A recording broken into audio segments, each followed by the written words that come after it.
There is a love story at the centre of the British royal family that the palace spent 30 years pretending did not exist, that the British press spent 30 years pretending it had not covered, and that the British public spent 30 years pretending it had not suspected, even as the evidence of it accumulated in the spaces between official denials and careful non-answers, and the specific silence of an institution that has been managing inconvenient truths since before any living person was born. It is not a simple love story. Simple love stories do not come with this kind of price tag.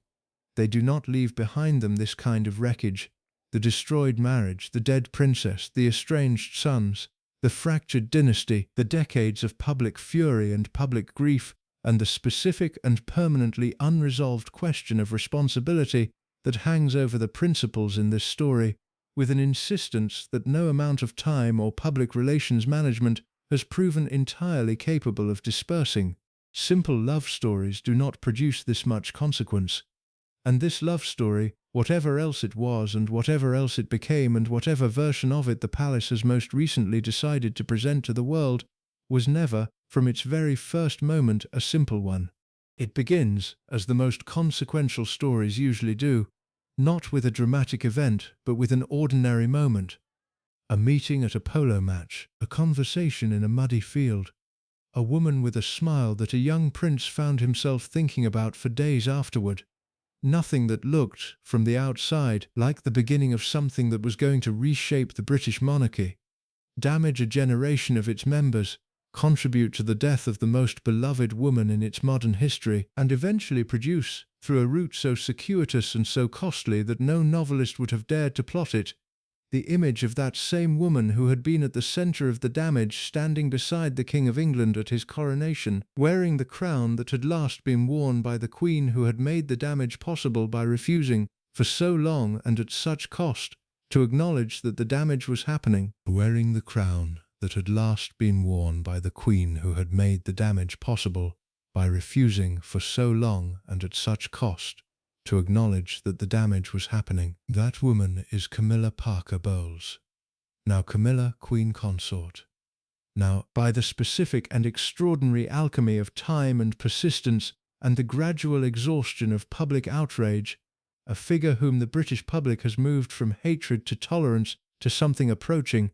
not quite acceptance, not quite warmth, but the specific and grudging acknowledgement that she is there and that she has always been there, and that the story of the British monarchy in the second half of the 20th century cannot be honestly told without her at its centre. Before diving deeper on that, consider subscribing our channel and push the bell icon so you get all the updates about our channel. The man at the other end of this story is Charles Philip Arthur George Windsor, now King Charles III.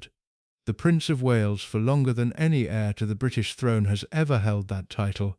A man who waited 73 years to become the thing he was born to become, and who spent a significant portion of those 73 years in a state of emotional complexity that the palace's management machinery was rarely adequate to contain, and that the people around him, the people who loved him, the people who served him, the people who were required by their position to observe him closely and say nothing honestly about what they observed, consistently and privately described in the same terms. A man, they said, who was not built for the life that had been assigned to him. A man who needed more than the institution that had produced him knew how to give. A man who was, underneath the extraordinary privilege and the extraordinary constraint of his specific and singular position, lonely in a way that the people closest to him found both entirely comprehensible and entirely heartbreaking. The story of Charles and Camilla is the story of what that loneliness produced, of what it drove a future king to do and to sustain and to refuse to relinquish, even when the cost of refusing became, by any reasonable human measurement, catastrophic. It is the story of a love that was real, genuinely, stubbornly, persistently, and at enormous cost to everyone around it, real, and of the specific and terrible ways in which a real love, pursued without adequate regard for the real people it was destroying, in the process of its pursuit, becomes something that the world is justified in finding difficult to celebrate. It is also, because honest history requires this dimension to be present alongside everything else, the story of an institution, of the British monarchy's specific and systematic failure to respond to what it knew was happening with the honesty and the directness that the situation required and that the people involved in it deserved. Of the palace's choice, repeated across decades and at incalculable human cost, to manage the presentation of a crisis rather than to address its source. Of the specific and consequential ways in which the machinery of royal reputation management, deployed with the practiced efficiency of an organization that has been polishing its own image for centuries, contributed to a set of outcomes that the machinery was specifically designed to prevent. And it is the story of Diana, always underneath and around and through the story of Charles and Camilla, the story of Diana, of the woman who was placed by an institution that understood what it was doing and chose to do it anyway, in the middle of someone else's love story, and told to play a role that the people casting her in it knew, or should have known, that she was never going to be able to sustain. Of the cost that being used in that way, being selected and celebrated and married and then discovered and then managed and then isolated and then blamed, all in the full view of a world that was watching with a completeness and an intensity that no previous generation of royal women had ever been required to endure. Extracted from a woman who deserved, as a minimum and as a baseline, the basic human consideration of not being placed in a position specifically designed to destroy her. She was there, at the wedding, standing in the crowd of assembled guests at St. Paul's Cathedral on the 29th of July 1981, the day that the official story of the British monarchy's great romantic triumph was being written in real time in front of 750 million television viewers across the world. Camilla Parker Bowles was there, watching, present in the specific and terrible way of a person who is watching something that involves them deeply and that they have no power to stop, and that they will spend the next 16 years living in the shadow of. She was there. And the world did not know what her presence meant. The world would not know what her presence meant for more than a decade, but the palace knew, Charles knew, and Camilla knew, and the knowledge that they shared in that cathedral on that July morning, while the bells rang and the world celebrated, and Diana Spencer became the Princess of Wales, in a dress that required its own carriage, and a veil that stretched the length of the cathedral aisle. That knowledge was the specific and corrosive secret at the heart of the most public marriage in the world. The secret that everything that followed, everything, was going to be organized around managing and concealing, and eventually, because secrets of that size and that consequence cannot be concealed forever, failing to conceal. This is the story of that secret, of where it came from and what it cost and what it eventually became, of the two people at its center and the one person who paid the highest price for being caught in its blast radius, of the institution that enabled it and the press that eventually exposed it, and the public that responded to the exposure with a fury so complete and so sustained that it remains, even now, even after everything that has happened since, the defining emotional fact of the British monarchy's relationship with its own people in the modern era. This is the story of Charles and Camilla, the love story the palace never wanted told, told now, in full, without the softening that the institution requires, and without the simplification that the tabloids prefer, and without the protective mythology that time and the alchemy of public rehabilitation have been steadily constructing around two people who have not, whatever the official narrative currently maintains, been entirely honest with the world about what the love story they are so carefully presenting actually cost. To understand what Charles and Camilla became to each other, you have to understand who each of them was before they met. Not the public versions, not the Prince of Wales and the woman who would become his queen, but the private, formed, already shaped by their circumstances people who walked into that field, at that polo match, and recognized in each other something that the official biographical record has consistently tried to reduce to the safely romantic, and that was, in its actual dimensions, considerably more complex and considerably more specific than romance alone. Begin with Charles. begin with the specific and genuinely difficult experience of being Charles Philip Arthur George Windsor in the years of his formation, the years of the 1950s and 1960s, when the boy who was going to be king was being shaped by the combination of extraordinary privilege and extraordinary emotional deprivation that the specific world of the Windsor family, under the specific influence of Philip its patriarch, and the specific demands of Elizabeth its matriarch, and the specific culture of the British upper-class institution, produced in the children who were raised within it. He was born on the 14th of November 1948 at Buckingham Palace, the first child of Princess Elizabeth and Prince Philip, born into the most observed and most scrutinized family in Britain, at a moment when the post-war country was still raw and still exhausted and still in the process of rebuilding both its physical infrastructure and its sense of itself, and the birth of an heir was received by a public hungry for something to celebrate with the specific and genuine warmth that Charles would spend the rest of his life both depending on and being damaged by. He was beloved from birth. Not personally, of course. You cannot personally love a baby you have never met, and whose character has not yet had the opportunity to reveal itself, but symbolically, institutionally, in the specific way that the British public loves the idea of a royal baby, and particularly the idea of a royal baby who is going to be, one day, their king. He was the future, wrapped in royal blue and presented to the world in the careful and managed way of an institution that had been presenting its future to the world for a very long time, and that understood, better than any other organization on earth, how to make the presentation most effective. What the presentation did not show, what the institution was never going to show, was the specific quality of the domestic environment into which the heir to the throne was being born. Not a cruel environment, not a cold environment in the absolute sense, but an environment shaped decisively and permanently by the specific emotional architecture of the man who was the child's father, the man we examined in the preceding section of this account,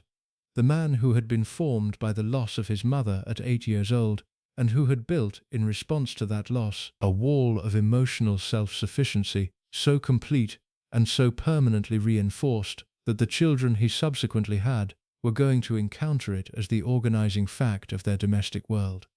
Philip was not able to give Charles what Charles needed from a father. Not because Philip did not love his son. He did love him in the specific and wall-bounded way that was the only love available to him, but because the love Philip had available to give was not the kind of love that Charles needed to receive. Charles needed warmth. He needed uncomplicated approval. He needed the specific and daily reassurance of a father who found him delightful and showed it, who communicated through the ordinary currencies of parental affection, the praise and the encouragement and the simple expressed pleasure in his child's existence. That being Charles was not merely acceptable, but genuinely wonderful. Philip did not have this to give. He had standards and expectations, and the specific form of love that expresses itself through challenge rather than through tenderness.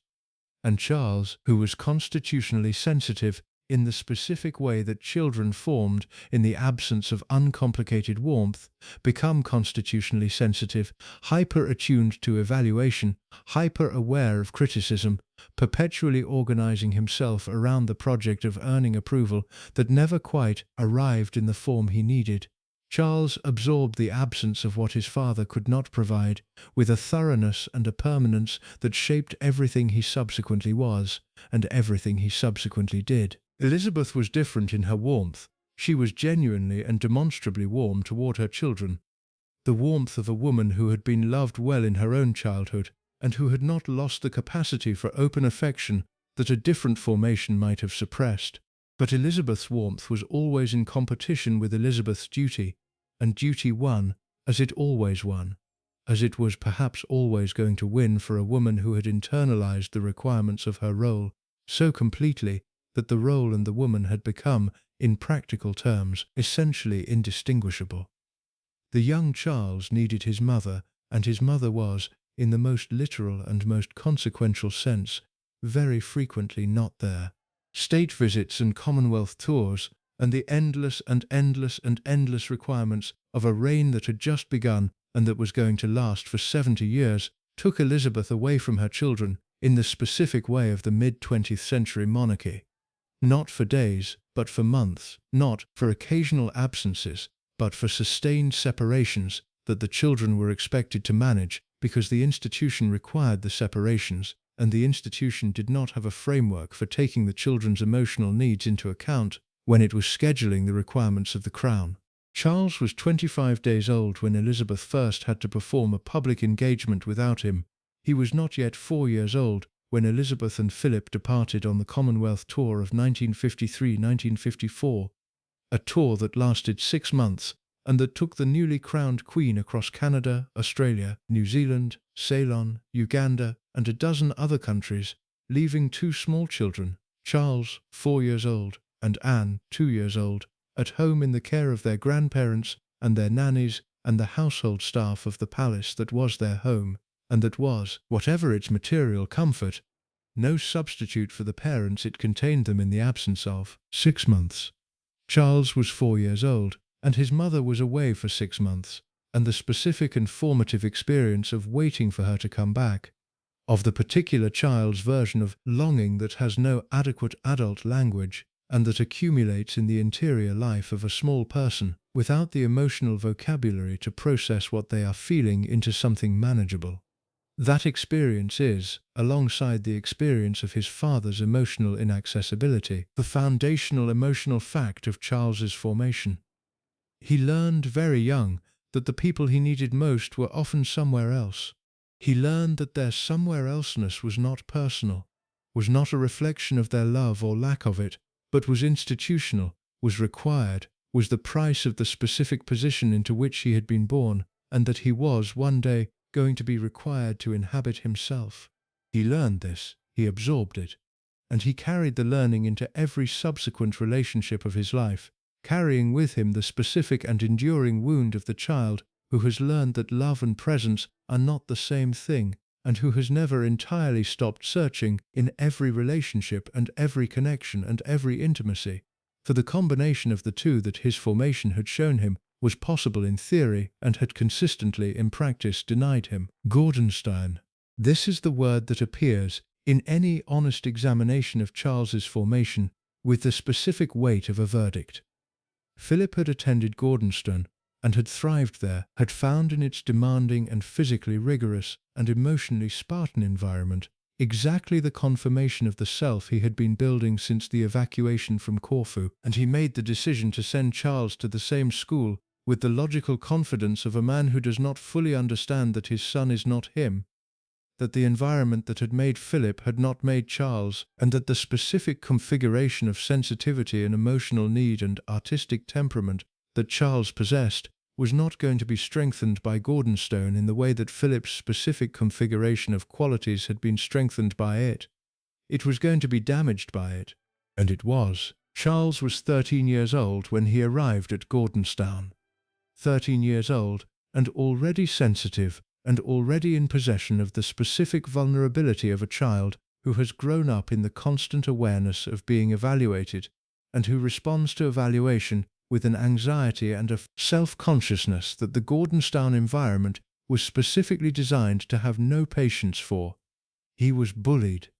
This is not a contested historical claim. It is a documented and widely corroborated fact confirmed by Charles himself and by the accounts of boys who were there with him and who observed, with the specific and sometimes guilty awareness of young people who are watching something wrong happen and who do not intervene, the systematic and sustained campaign of social persecution that the heir to the throne endured at the hands of his peers in the specific and enclosed world of a Scottish boarding school in the 1960s. They pinched him in chapel.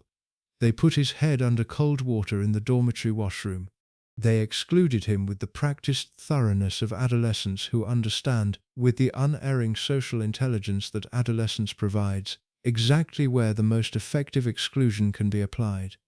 And Charles endured it because the alternative, the complaint, the appeal to authority, the acknowledgement of his own suffering, was not available to him in the specific world of Gordonstoun and the specific world of the family that had sent him there. A world that regarded the expression of suffering as weakness and weakness as something that a prince of the realm, more than anyone, could not afford to display. He survived Gordonstown. He survived it in the way that people survive experiences that damage them, by getting through to the other side with the survival intact and the damage unacknowledged, and the specific interior wounds that the experience inflicted carried quietly into the next chapter of life, and the chapter after that, and all the subsequent chapters, unexamined and unmourned, and therefore never fully healed. He came out of Gordonstown with a quality of loneliness so deep and so thoroughly established that the people who got close to him in the subsequent years described it with a consistency that suggests they were encountering not a mood or a phase, but a structural feature of his interior life, a loneliness that was not the product of being without company, but the product of being with company that could not reach him in the specific place where the reaching was most needed. A loneliness that was, in its deepest configuration, the loneliness of someone who has never felt fully known by the people who were supposed to know him, and who has organized his entire emotional life around the hunger for that knowledge. It was this hunger that Camilla would eventually feed, not immediately, not with any conscious understanding of what she was providing or what he was receiving, but in the specific and organic way that some connections operate, through the simple and extraordinary fact of genuine recognition, the sense that in this person's company you are not performing, but simply being, that the understanding between you requires no translation and no management and no maintenance of the careful distance that a lifetime of emotional exposure in a world that does not know how to protect its sensitivity has made necessary. This is what Charles found in Camilla. This is what made the connection between them so persistent and so resistant to the institutional pressures that were subsequently brought to bear against it. You cannot easily relinquish the experience of being genuinely known, especially when your formation has made that experience so rare as to seem miraculous. Charles did not easily relinquish it. He did not relinquish it at all, and the consequences of that refusal are the subject of everything that follows. Camilla Rosemary Shand was born on the 17th of July 1947 at King's College Hospital in London, the first child of Major Bruce Shand and the Honourable Rosalind Cubitt, and she was born into a world that was, by the specific standards of the English upper class, as close to the centre of itself as it was possible to be without being royal. Her family occupied the particular and very specifically English social position of the well-connected gentry, not aristocracy in the grand and titled sense, not royalty in any sense, but the specific class of people who move in the same world as the aristocracy and the royalty without being of either, who hunt on the same estates and attend the same schools and frequent the same social events, and who are, in the practical terms of daily social life, entirely indistinguishable from the people who occupy the formerly higher rungs of the hierarchy above them. They had money, not the extravagant money of the ducal class, but the solid and comfortable money of landed English families who had managed their estates and their investments across generations with the specific competence of people who understood that the maintenance of position required the maintenance of means. They had connection. Bruce Shand had been a gallant and decorated army officer in the Second World War, and Rosalind Cubitt was the granddaughter of Alice Keppel, the famous mistress of King Edward VII, a connection that would later be noted with a frequency that approached obsessiveness in the coverage of Camilla's relationship with Prince Charles, the specific historical echo of it being simultaneously too neat and too real to ignore. They had, above all, the specific and entirely unself-conscious ease of people who have never had to think about whether they belong, who have arrived in the world already inside the circle that others spend their lives trying to enter, and who wear the assumption of their own place in the order of things as naturally as they wear their tweeds and their Wellingtons, and the specific expressions of comfortable self-possession that the English upper class produces in its members, with the reliability of a long-established industrial process. Camilla was happy in her childhood. This is the first and most important thing to understand about who she was before she met Charles, and it is the thing that most fundamentally distinguishes her formation from his. She was genuinely, straightforwardly, uncomplicatedly happy in the world she grew up in, happy in the way that children are happy when the world they inhabit fits them well, when the expectations it places on them are the expectations they are naturally inclined to meet, when the people around them are warm and present and approving, without the specific and contingent quality of approval that Charles had been required to earn and that Camilla had simply been given as a matter of course and without particular effort as the natural and unconditional accompaniment to her existence. She was not academic. This is said in the accounts of her early life, without any particular apologetic qualification, because in the world Camilla inhabited, not being academic was not a deficiency, but simply a characteristic, as neutral and as unremarkable as the colour of her eyes. The world she was being educated into did not primarily value academic achievement in the daughters of the English gentry. It valued other things, the social ease that she possessed in abundance, the horsemanship that she developed with genuine passion and genuine talent, the specific quality of warm and direct engagement with the people around her that was, from her earliest years, her most defining personal characteristic. She was liked with the specific and consistent affection that attaches itself to people who are genuinely interested in the people they are talking to, and who communicate that interest with an authenticity that is immediately recognizable as distinct from performance. She was fun. She was funny, with the specific quality of English wit that understands the absurdity of the world it inhabits and finds in that absurdity not a source of distress, but a source of genuine and infectious amusement. She was, in the complete and comfortable sense of that word, herself, entirely and unself-consciously herself, untroubled by the anxiety about self-presentation and the hyper-awareness of evaluation that Charles's formation had made his most persistent internal companion. She had her own history before Charles.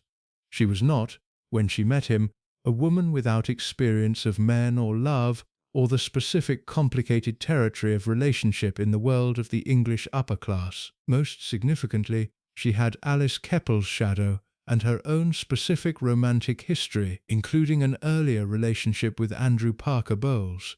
the handsome, charming, somewhat unreliable cavalry officer who would eventually become her husband. A relationship that had already demonstrated the specific pattern of connection and disappointment and continued attachment that would characterize much of what followed. Parker Bowles was attractive, and he was well connected, and he was exactly the kind of man that the world Camilla inhabited, produced and celebrated,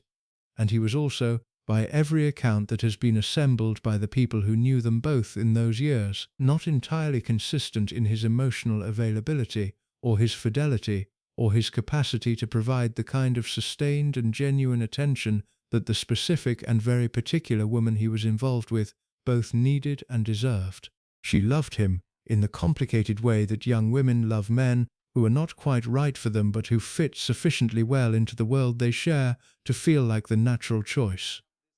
She was going to marry him eventually, but before she married him, she met Charles, and the meeting at the polo match changed the trajectory of everything, not immediately and not simply, but in the specific and irreversible way that genuine connection changes the trajectories of the lives it occurs between. The meeting happened in 1970. The precise details vary slightly depending on which account you consult, which is characteristic of events that are subsequently understood to have been more significant than they appeared at the time, and that are therefore reconstructed, in retrospect, with the specific and somewhat unreliable clarity of memory that knows what it is looking for. What the accounts agree on is this.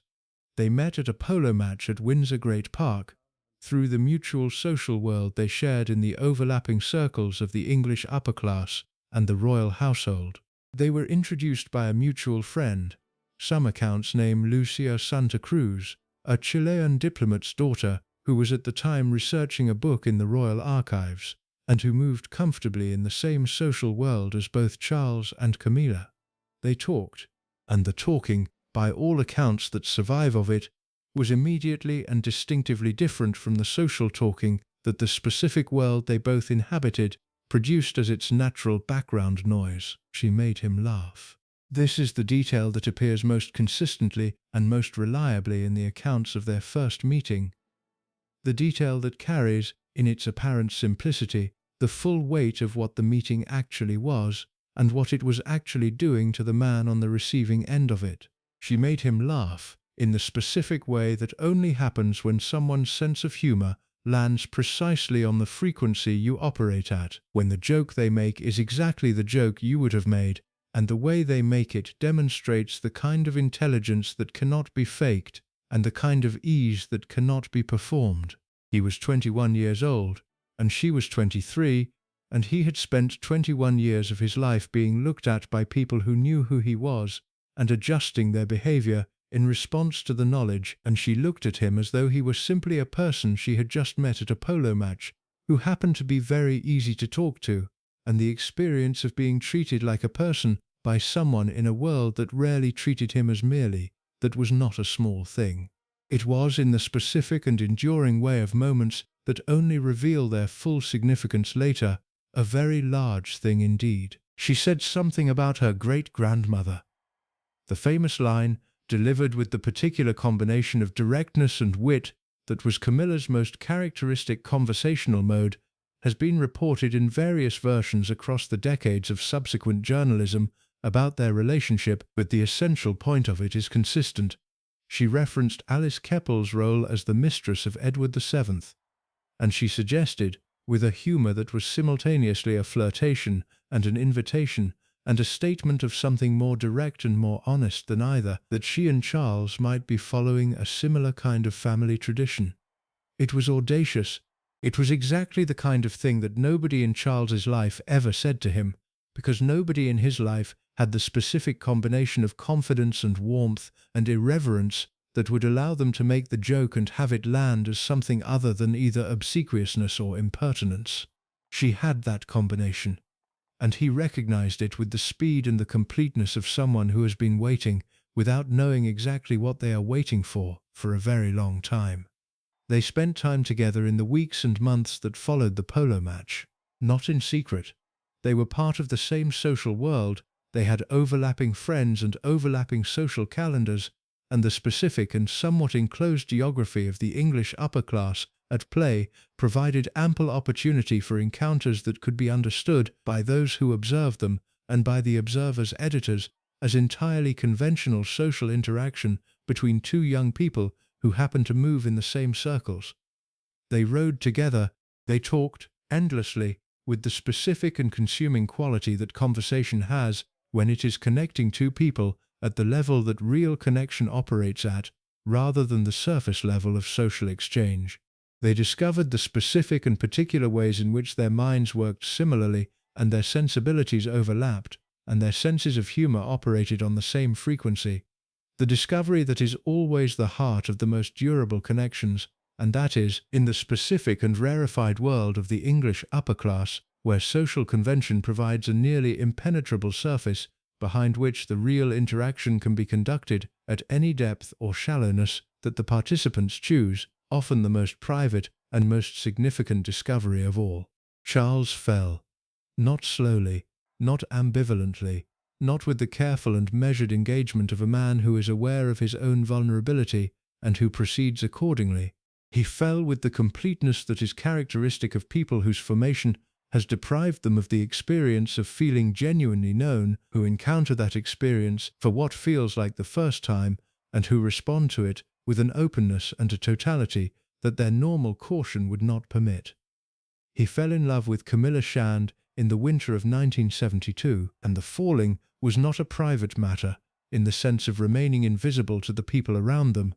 It was visible, it was discussed, it was the subject of a knowing awareness among their social circle that something was happening between the heir to the throne and the Shand girl that was more than the casual socializing that they were maintaining the appearance of. But it was private in the sense that Charles himself did not yet understand, in the full and consequential way that he would eventually be required to understand, what the feeling meant and what the institution was going to require of it. What happened next is the first of the institutional failures that would accumulate across the following decades into the specific and catastrophic outcome that everyone who was paying attention in the 1990s watched unfold in real time. Charles needed guidance. He needed someone, a parent, an advisor, an institutional counselor of some kind, with the authority and the genuine concern for his welfare, to sit down with him and engage seriously and honestly with the question of his future, and the question of this woman, and the question of whether what he was feeling was sufficient foundation for what the institution was going to require him to build his life on. He received, instead, the specific form of guidance that the palace and Philip were best equipped to provide. The guidance of a man who had organized his own emotional life around the management of feeling rather than its expression, who communicated to his son not the full and honest engagement with the complexity of his situation that the situation required, but the institutional expectation that Charles would manage what needed managing and make what needed making, and move forward in the direction that duty indicated without the excessive dwelling on personal feeling that the Windsor culture had always regarded as self-indulgent. Philip communicated to Charles, directly or through the specific and ambient pressure of institutional expectation, that Camilla was not the right woman for the role that Charles was going to need his wife to fill. Not because of anything specific to Camilla as a person, not because she was unacceptable in terms of background or character or capability, because she was none of these things, and Philip was not, in his assessment of people, a foolish or inaccurate observer. But because she was not a virgin. This is the specific and extraordinarily revealing fact that sits at the center of the first chapter of the Charles and Camilla story. The fact that the palace's assessment of a potential Princess of Wales in the early 1970s included, as a formal and apparently non-negotiable criterion, a requirement for what was being described in the specific and euphemistic language of the era as an untarnished reputation. Camilla had a relationship history. She had been involved with Andrew Parker Bowles. She was, in the language of the institution and the era, unsuitable, and the suitability question, raised with the weight of institutional authority behind it, was sufficient to send the relationship in the direction that the following 50 years would demonstrate was the wrong one, though the institution would not begin to understand that it was wrong until the cost of the wrongness had become impossible to ignore. Charles did not fight it. Or rather, Charles fought it in the specific and limited way that a man of his formation and his institutional position could fight it, internally, privately, with the quality of muted resistance that is the closest thing to rebellion that a man raised to regard duty as the organizing principle of his existence can typically manage when the institution and his own emotional needs come into direct conflict. He accepted the institutional verdict on Camilla's suitability. He accepted the requirement to step back from the relationship at the moment that the relationship might otherwise have been moving towards something more formal and more permanent. And he stepped back in the specific way that men who cannot relinquish something step back from it, not entirely, not cleanly, not with the finality of a genuine ending, but in the provisional and ambiguous way of someone who is moving away from something while continuing to look back at it, who is accepting the institutional requirement with one part of himself while refusing it at the deepest level with another. In 1973, Camilla Shand married Andrew Parker Bowles. She married him because Parker Bowles had finally, after years of inconsistent romantic commitment, indicated that he was ready for marriage, and because Camilla, at 25, was at an age when the world she inhabited expected marriage, and when the specific alternative, continuing to wait for a man whose institutional position made the waiting indefinitely complicated, was not one that the practical and clear-eyed woman she fundamentally was considered viable. She loved Charles. The evidence of the subsequent decades makes this impossible to seriously doubt. But she was also a woman who understood the world she lived in and who was not prepared to organize her life around the hope of a connection that the institution that controlled its most important element had just indicated was not going to be formally sanctioned. She married Parker Bowles. Charles attended the wedding, and whatever the interior reality of that experience was for both of them, neither of them talked about it then or subsequently in any way that gives the historical record direct access to the full weight of what it contained. The institution had managed the situation, or it believed it had. It had identified an unsuitable relationship, applied the appropriate pressure to redirect the heir's romantic attention in a more institutionally appropriate direction, and achieved the outcome that the institutional logic required. Camilla Shand was out of the immediate picture, married to someone else, properly contained within the social arrangement that the palace's reading of the situation had determined was the correct one. The heir to the throne was available, was free, was in the specific position that the institution needed him to be in for the next phase of the project to proceed, the project of finding him a suitable wife. The project that would eventually produce Diana Spencer, the project that the institution managed with the same confident efficiency that it brought to all its projects, and that produced, in this case, the most consequential institutional failure in the history of the modern British monarchy. The institution had managed the situation. What it had not managed, what it perhaps could not have managed, because to manage it would have required an understanding of human emotional reality that institutions are not by their nature equipped to possess, was the connection itself. The specific, persistent, private and genuinely felt connection between Charles Windsor and Camilla Shand, now Parker Bowles, that had not ended with his institutional backing away, and had not ended with her marriage, and that would not end, as the subsequent decades would demonstrate, with a consistency that was simultaneously romantic and devastating, with anything less than the full resolution that its own nature required. It was still there, it had always been there, and it was going to express itself in the only ways available to two people who have been told by the institutions that govern their lives that their connection is not acceptable, but who have not, at the level that genuine connection operates, been able to make themselves accept the unacceptability, in the ways that would eventually destroy a marriage, damage a dynasty, and contribute to the death of a woman who never fully understood what she had been placed in the middle of. The palace had managed the situation, and in doing so it had created the conditions for everything that followed. There is a version of the Diana story that the world has told itself so many times, and with such consistency, that it has acquired, in the retelling, the quality of myth, the quality of something that was always going to happen, that was shaped by forces larger than the individual people involved in it, that had the specific and terrible inevitability of the great tragic narratives that a culture reaches for when it needs to make sense of suffering on a scale that ordinary explanation cannot contain. In this version, Diana Spencer was the innocent sacrificed on the altar of dynastic requirement, the young woman placed by an institution that understood exactly what it was doing into the middle of a story that had been going on without her for years, told to play a role that the story's actual protagonists had already assigned her without her knowledge or her consent, and destroyed by the collision between what the role required and what she actually was. This version is not false. The sacrifice was real. The institutional callousness was real. The collision between who Diana was and what the palace needed her to be was real, was predictable, and was by the specific and damning evidence of what the palace knew, and when it knew it, and what it chose to do with what it knew, in certain respects preventable. But the myth version of the story, however emotionally true it is incomplete in the way that myths are always incomplete. It simplifies the people in it to their symbolic functions, reduces the complex and contradictory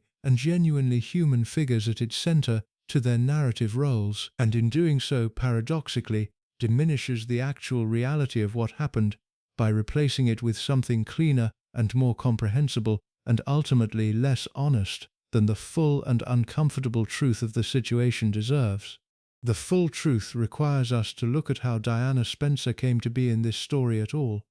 requires us to examine not merely what was done to her, but the specific mechanisms by which it was done, the specific choices and the specific failures and the specific institutional calculations that resulted in a 19-year-old girl with her own considerable wounds and her own considerable needs and her own entirely reasonable expectations of the life she was entering being placed in a position that was going to destroy her. Requires us, in other words, to follow the trail of institutional decision-making that led from the polo field in 1970 through the managed separation of Charles and Camilla, through the decade of searching for a suitable bride, to the specific and consequential moment in 1979 when the heir to the throne turned his attention to Diana Frances Spencer and the palace turned its considerable machinery to the project of determining whether she was the answer to the question it had been trying to answer for the better part of a decade. The question was simple, and the answer, the palace would discover, was not. The question was this: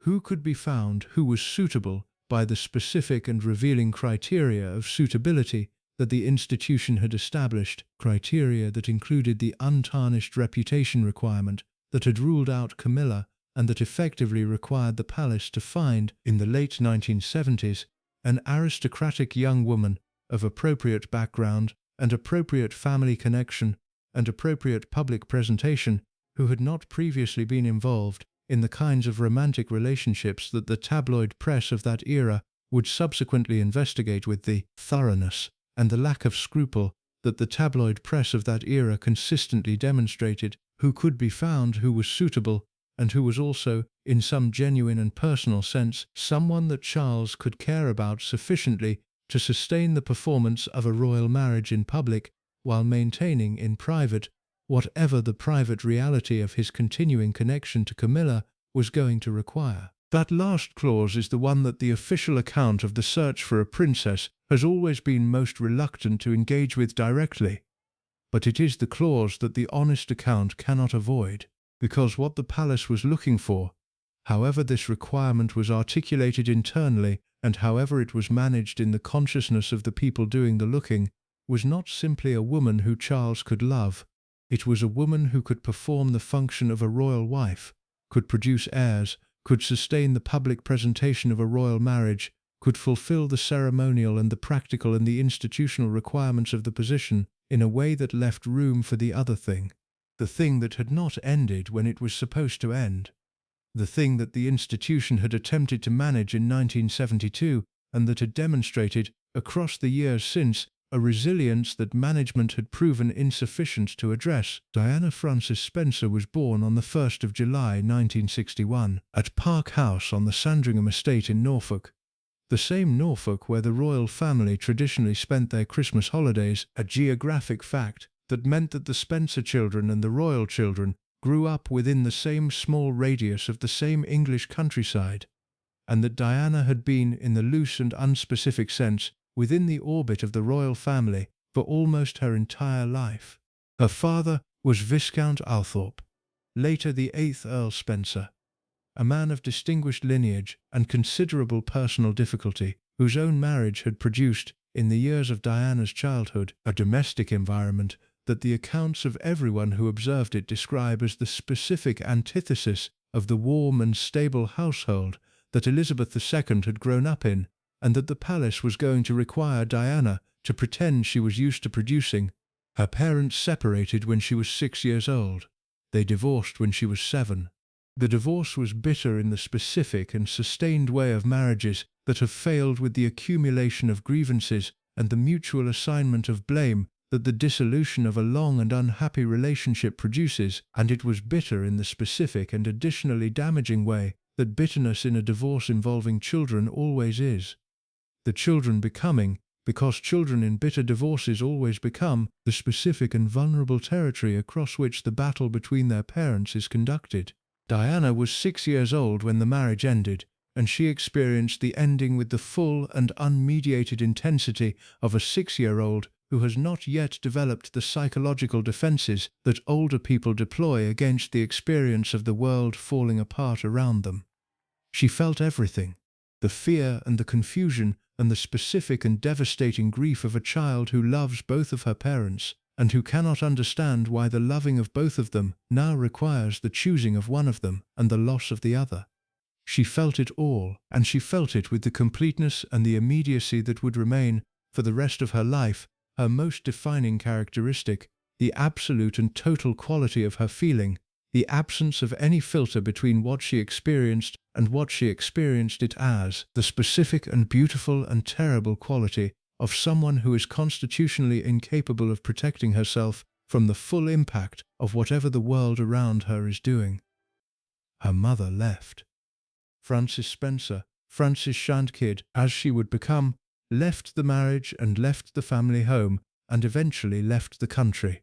moving first to London with the children and then losing custody of them in the specific and brutal way that English family courts of the 1960s resolved custody disputes involving adultery, finding in favour of the father and against the mother, in a way that left Frances not merely without her children in the day-to-day practical sense, but branded, in the social world of the English aristocracy, where reputation was everything, with the specific and permanent mark of the woman who had left.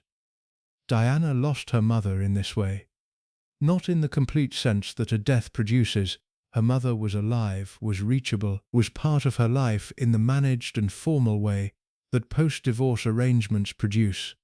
but in the specific and formative sense of losing the daily, ordinary, unremarkable presence of the person who is supposed to be most reliably there. She lost her mother's constancy. And the loss of that constancy, absorbed at 6 years old with the thoroughness that children absorb the most significant facts of their emotional landscape, produced in Diana the specific and enduring wound that the subsequent chapters of her life would repeatedly, in varying registers and varying intensities, reopen. She was not an academic child. She was not, by the assessment of the school she attended or the people who knew her in those years, a conventionally gifted student in the ways that the examination system values. She failed her O-levels twice. She was sent to finishing school in Switzerland and was homesick and miserable, and came home after 6 weeks. She worked as a kindergarten teacher assistant at the Young England Kindergarten in Pimlico, a job she was genuinely good at and genuinely happy in, because working with small children engaged the specific quality of empathic attention and warm, uncomplicated engagement with vulnerability that was her most authentic gift, and that the world of the English upper class did not, in any of the other contexts it offered her, provide her with sufficient opportunity to exercise. She was 19 years old, and she was living in a flat in Earl's Court with 3 flatmates, and she was happy in the specific and modest way of a young woman whose life has not yet required her to be anything other than herself, and she was not thinking about the heir to the British throne or the specific and consequential role that the palace was in the process of determining she was going to play in the story of that heir, and the woman who had been at the centre of his emotional life since before Diana was old enough to understand what the word meant. The courtship began in 1980, or rather, and the distinction matters enormously, the palace's assessment of Diana as a possible Princess of Wales began in 1980, which is not quite the same thing as a courtship in the sense that the subsequent romantic mythology of the relationship required the word to mean. Charles had encountered Diana socially on various occasions across the preceding years. She was the younger sister of Lady Sarah Spencer, who Charles had briefly dated in 1977, and the Spencer family's Althorpe connection to the royal household meant that their social worlds overlapped in the specific and somewhat incestuous way of English aristocratic social worlds that share the same narrow geography of country houses and shooting parties and summer seasons. He had noticed her, he had found her, in the particular way that observers of their early interactions consistently describe: refreshing, direct, and warm, and uncomplicated, in the specific way that the people in Charles's life were rarely uncomplicated, possessed of a quality of genuine and unguarded response to the world around her that was, in the context of a social world, organized almost entirely around the management of response and the performance of appropriate affect, genuinely unusual and genuinely attractive. But what the accounts of those early interactions also establish, with a clarity that the romantic mythology of the subsequent engagement has consistently tried to soften, is that the initiative in the relationship was not primarily Charles's. It was the palace's. It was the specific and institutional initiative of an organization that had been looking for a solution to the heir's unresolved personal situation for the better part of a decade, and that had identified, in the warm and direct and appropriately backgrounded and conspicuously untarnished reputation-possessing Diana Spencer, a candidate who met the criteria that the institution had established as necessary. The palace looked at Diana Spencer and saw the answer to the question it had been trying to answer. Charles looked at Diana Spencer and saw a young woman who was charming and warm, and who reminded him, in certain specific ways that the honest account cannot avoid noting, of the ease and the directness that he had found so compelling in the woman he had been required to stop seeing 8 years earlier. The engagement was announced on the 24th of February, 1981. Diana Spencer was 19 years old. Charles was 32. The age gap was not, by the specific standards of the world they both inhabited, particularly unusual. The English aristocratic tradition of significantly older men marrying considerably younger women had not yet been subjected to the cultural critique that subsequent decades would bring to it. But the gap in experience and in emotional formation and in the specific understanding of what they were each entering into was not a gap of 13 years. It was something wider and more consequential than that. It was the gap between a 32-year-old man who had been in love with another woman for more than a decade and who was entering this marriage with the specific and unresolved emotional history that love represented, and a 19-year-old girl who was entering it with the complete and transparent and helplessly total openness of someone who has not yet learned that it is possible for the person you are marrying to be, in the most fundamental emotional sense, somewhere else. The famous television interview. It is impossible to examine the engagement without examining the famous television interview, because the interview contains, in a single exchange, the full compressed truth of what this marriage was going to be, and what the people in it were going to bring to it, and what the gap between those things was going to cost the person least equipped to bear the cost. The interviewer asked whether they were in love. Diana said yes, immediately and without hesitation, and with the complete and transparent and entirely unguarded quality that characterized her response to everything. Yes, of course, absolutely, entirely and completely yes. Charles paused. And then Charles said, "Whatever in love means. Whatever in love means." 5 words that the entire subsequent history of the marriage encoded in miniature. 5 words that told anyone who was paying close enough attention everything they needed to know about the specific nature of what Charles was bringing to this marriage, and the specific nature of what Diana thought she was entering, and the specific size of the gap between those two things. The interviewer moved on. The camera moved on. The public largely moved on, reading the hesitation as the appropriate diffidence of an Englishman of his generation and class, rather than as what the subsequent evidence suggests it was, the honest and barely concealed expression of a man who genuinely was not certain what he was feeling, and who was not certain whether what he was feeling was what the person beside him understood him to be feeling, and who was, at some level that the camera almost but not quite caught, already aware that this was not going to be what she thought it was going to be. Diana did not hear the warning, or perhaps she heard it and misread it, in the way that 19-year-olds in love misread warnings, as the charming reticence of the man they have decided to love, rather than as the honest expression of someone who is not where they are. She was in love with him. She had been in love with him since the courtship began. In love with the specific version of him that she had access to. The public version, the carefully managed version, the version that did not include the full and honest account of the emotional landscape she was entering and what it already contained. She loved him, and she married him, and she stood in St. Paul's Cathedral in the dress with the 25-foot train and the veil that was longer than the nave, and she became, in front of 750 million people, the Princess of Wales. And somewhere in the assembled congregation, watching, was Camilla Parker Bowles. Diana found out about Camilla before the wedding. This is the fact that the romantic mythology of the Charles and Diana engagement has always been most uncomfortable accommodating, because it disrupts the clean narrative of the innocent going unknowingly into the trap, and because it requires the acknowledgement that Diana's position was, from the beginning, not the position of ignorance but something more complicated and more agonizing than that. The position of knowledge, partial and insufficient, and deeply disturbing knowledge that she had received too late, and in circumstances that made doing anything useful with it essentially impossible. She found the bracelet. In the days before the wedding, during the final preparations at Buckingham Palace, Diana discovered, through the specific and terrible route of accidental discovery that delivers the most shattering information with the most complete and merciless efficiency, that Charles had commissioned a gold bracelet engraved with the letters G and F intertwined, which stood for Gladys and Fred, the private nicknames that Charles and Camilla had used for each other in the years of their friendship and their connection, and whatever the connection had been beyond the friendship.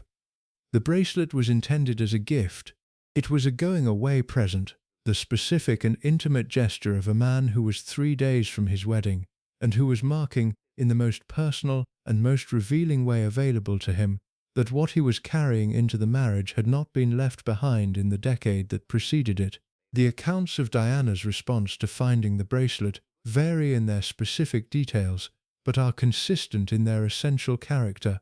She was devastated. She was devastated with the completeness and the immediacy of someone who has just received, in a single concrete object, the confirmation of the fear that she had been managing and suppressing and refusing to fully acknowledge since the relationship with Charles had first given her sufficient opportunity to observe its actual contours rather than the ones she had projected onto it. The fear was this: that Camilla was not the past, that whatever the official narrative had communicated about the nature and the resolution of the connection between Charles and Camilla Parker Bowles,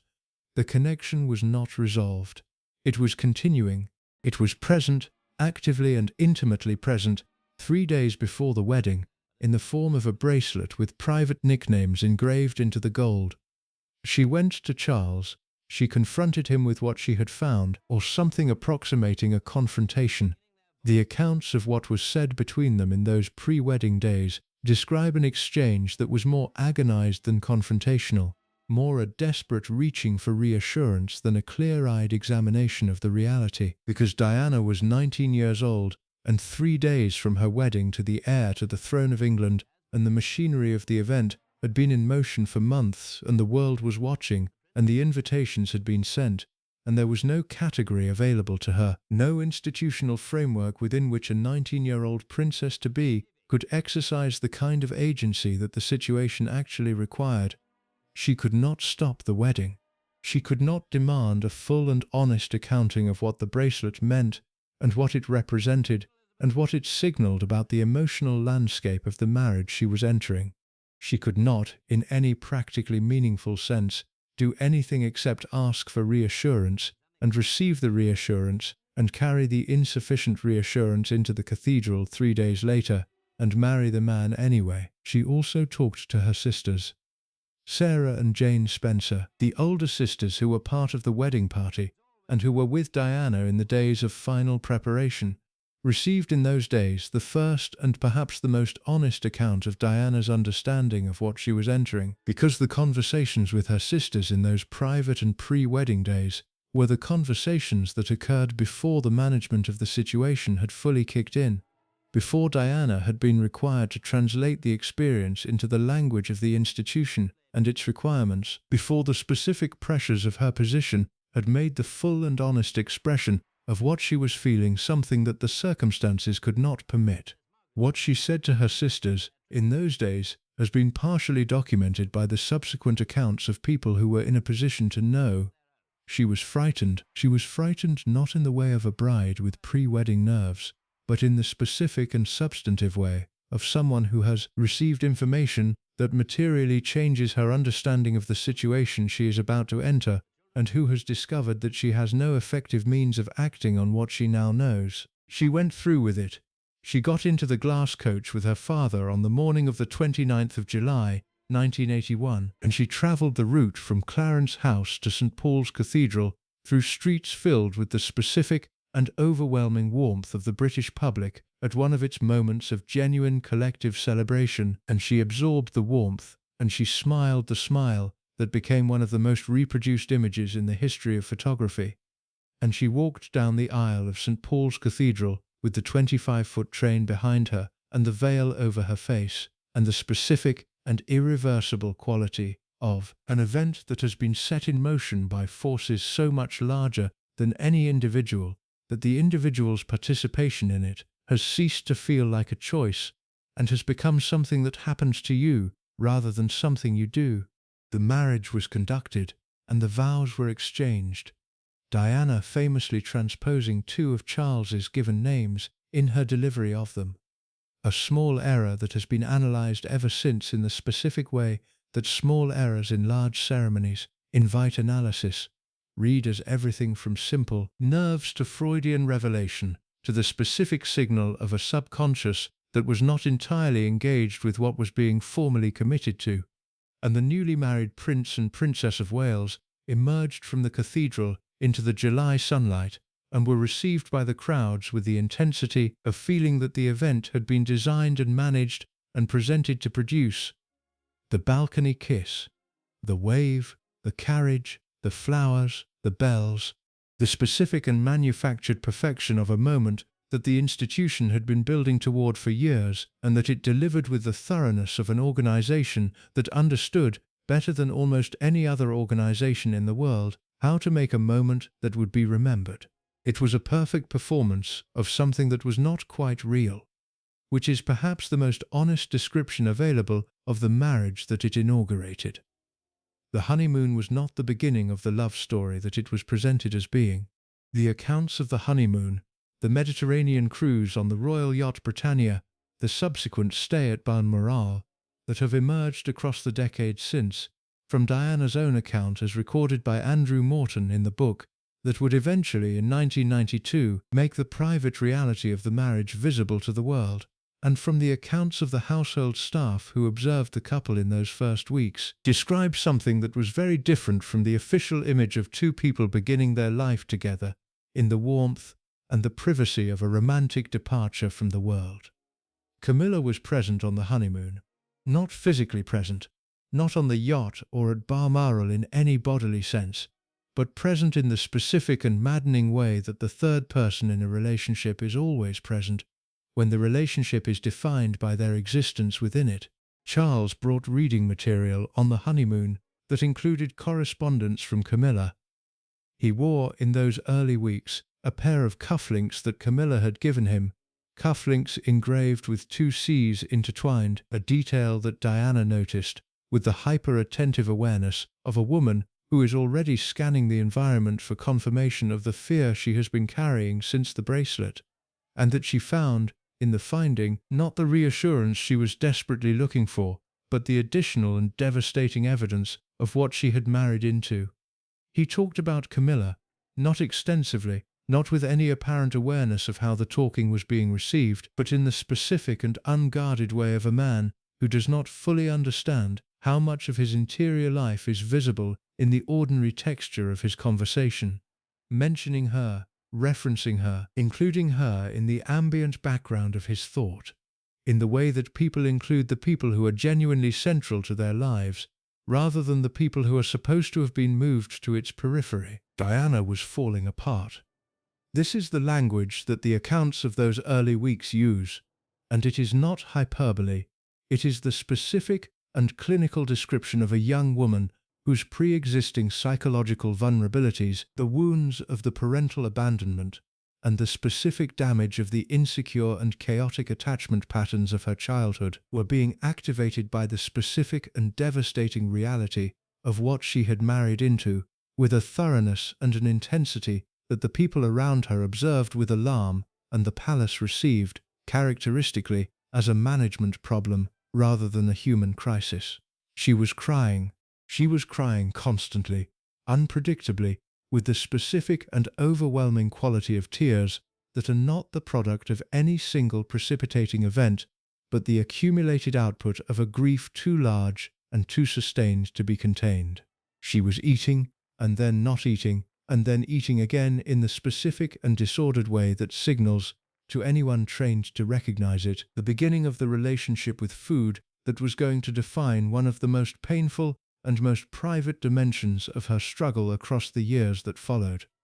She was in the grip of a despair so complete and so apparently sourceless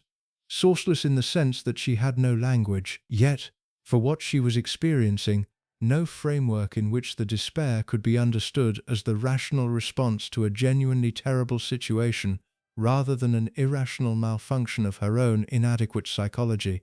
that the world she was in, the world of the honeymoon yacht and the Balmoral estate, and the specific and practically organized world of the royal household, had no idea what to do with it. The palace's response to the evidence of Diana's distress in those early months, and it is important to be precise here, to acknowledge that the palace had that evidence, that it was not concealed from the institution that was responsible for the welfare of the woman it had just married to its heir, that the signs of what Diana was experiencing were visible and reported and known. The palace's response was the response of an institution whose primary framework for understanding any situation is the management of its public presentation. The distress was a presentation problem. The presentation problem required management. Management was applied, and the management, in the specific institutional form that the palace managed things, took the form of the requirements of public performance, the schedules and the engagements, and the constant and unrelenting exposure of the new princess to the public world of royal life. A world that made demands on her that she was not prepared for and that was not prepared for her, that produced in her a quality of public radiance and private collapse, that the cameras captured only the former of, and that the palace, because it only ever assessed the camera's output, convinced itself was the full picture, which was not the full picture. The full picture included the mornings when she could not get out of bed, and the evenings when she stood at the top of the stairs at Sandringham and screamed for help and nobody came, not because the people in the house were cruel, but because the people in the house did not know what screaming for help from a princess at the top of a staircase meant, and because the institution that had placed her at the top of that staircase had given no one in the house any framework for understanding it. The full picture included the conversations she had with Charles, desperate and circular, and never arriving at the resolution she was looking for, never producing the acknowledgement from him that what she needed was not more management of herself, but more presence from him, more genuine and sustained engagement with the specific and very real crisis of a young woman who had been placed, by forces she had been too young and too inexperienced and too in love to fully understand, in a situation specifically designed to be difficult for someone of her specific configuration of qualities and needs. The full picture included Camilla, always Camilla, a presence in the marriage as real and as defining as anything that was actually in the room, a presence that Diana felt, with the full and unmediated intensity of her feeling everything, and that Charles, by every account of his behavior in those years, was not equipped or willing to address with the honesty that the addressing required. The sons were born. William in June of 1982, Harry in September of 1984, and the births produced in Charles the specific and observable quality of a man who was moved and who found, in the particular form of love that fatherhood generates, something that his formation had not entirely extinguished, something warm and genuine, and present in a way that his engagement with the marriage itself was not always able to be. He loved his sons. The historical record on this is consistent and credible. He loved them with a quality of genuine and tender investment that was, for the people who observed it, one of the most humanizing facts about a man whose public persona had become increasingly defined by the specific and sometimes chilly characteristics of the difficult prince. He was a better father, in the specific and practical sense of engaged and attentive parenting, than his own father had been. Not perfect, not without the specific limitations that his own formation had imposed on his capacity for uncomplicated warmth and unconditional approval, but genuinely and consistently better than Philip had been with him, and the effort that the being better required, the conscious and deliberate effort to give his sons something he had not been given, deserves to be acknowledged as a genuine and admirable quality of his character.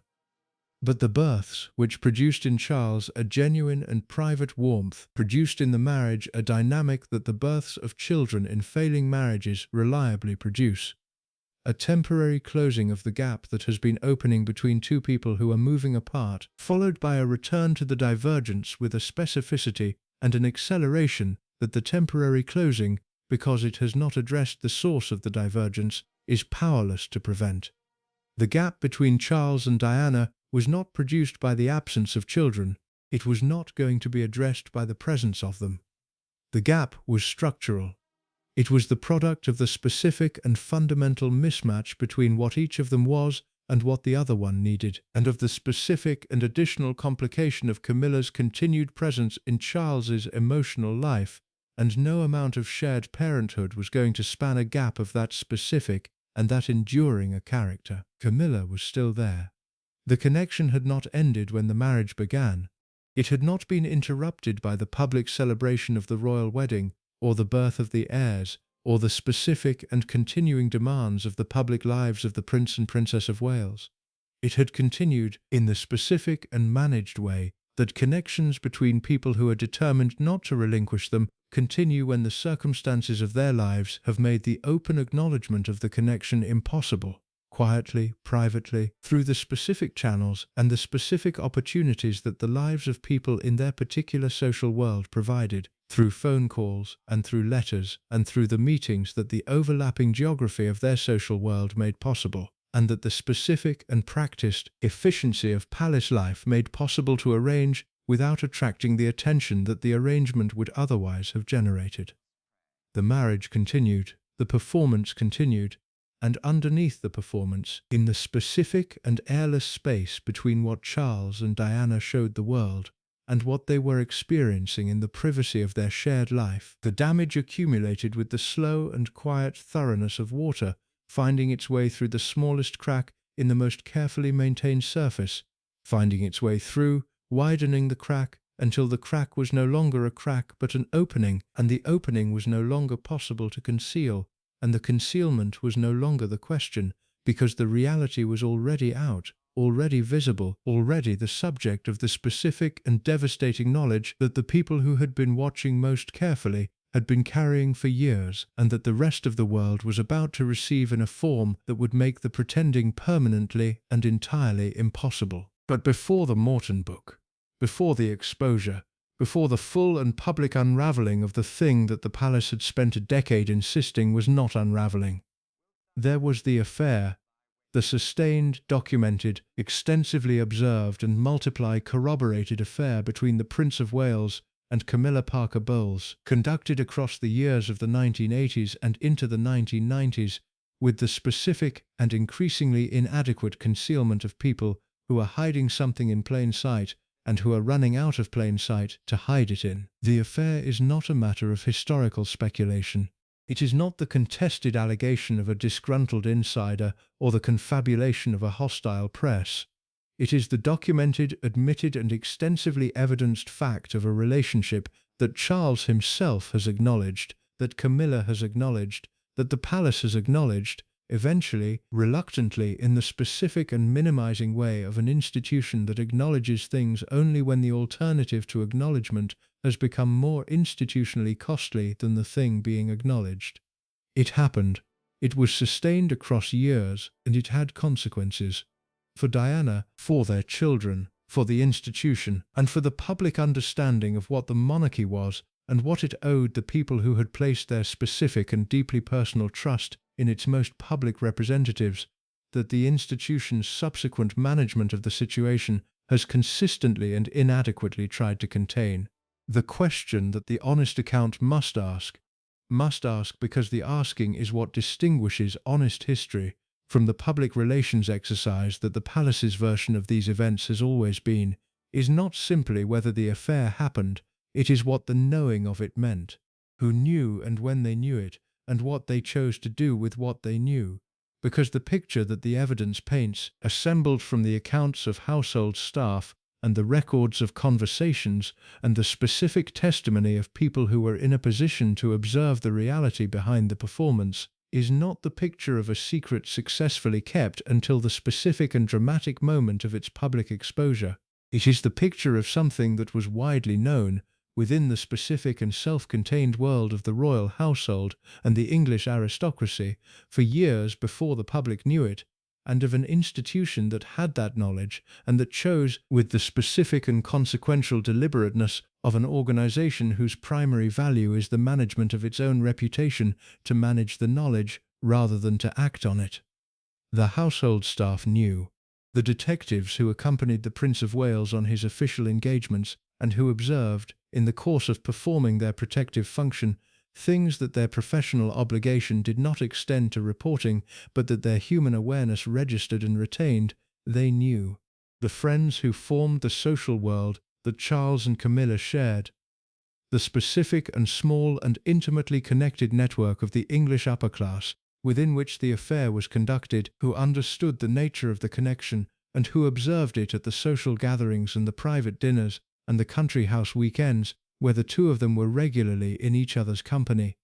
They knew. The members of the royal family, who were sufficiently senior and sufficiently plugged into the information flows of the Windsor household to be aware of the general shape of what was happening. Some of them knew, or knew enough to have reasonable grounds for suspicion, that they chose not to investigate because the investigation would have required them to act on its conclusions, and acting on its conclusions was more disruptive than the knowing and the not acting. Diana knew. Diana had known, in varying degrees of certainty, and with varying quantities of specific evidence, since before the wedding, and in the years of the marriage, as the specific and accumulating evidence of the continuing connection between Charles and Camilla presented itself to her in the various forms that the evidence of an affair presents itself to the person in the marriage who is being deceived, her knowing became more certain and more specific and more impossible to manage from the inside without external acknowledgement and support. She sought support. She sought it from Charles, repeatedly and with increasing desperation, seeking from him the direct confrontation of the reality that she needed him to engage with, and that he was constitutionally and apparently almost physically incapable of providing. She sought it from the palace, from the advisers and the institutional machinery that was supposed to be responsible for the welfare of the people it served,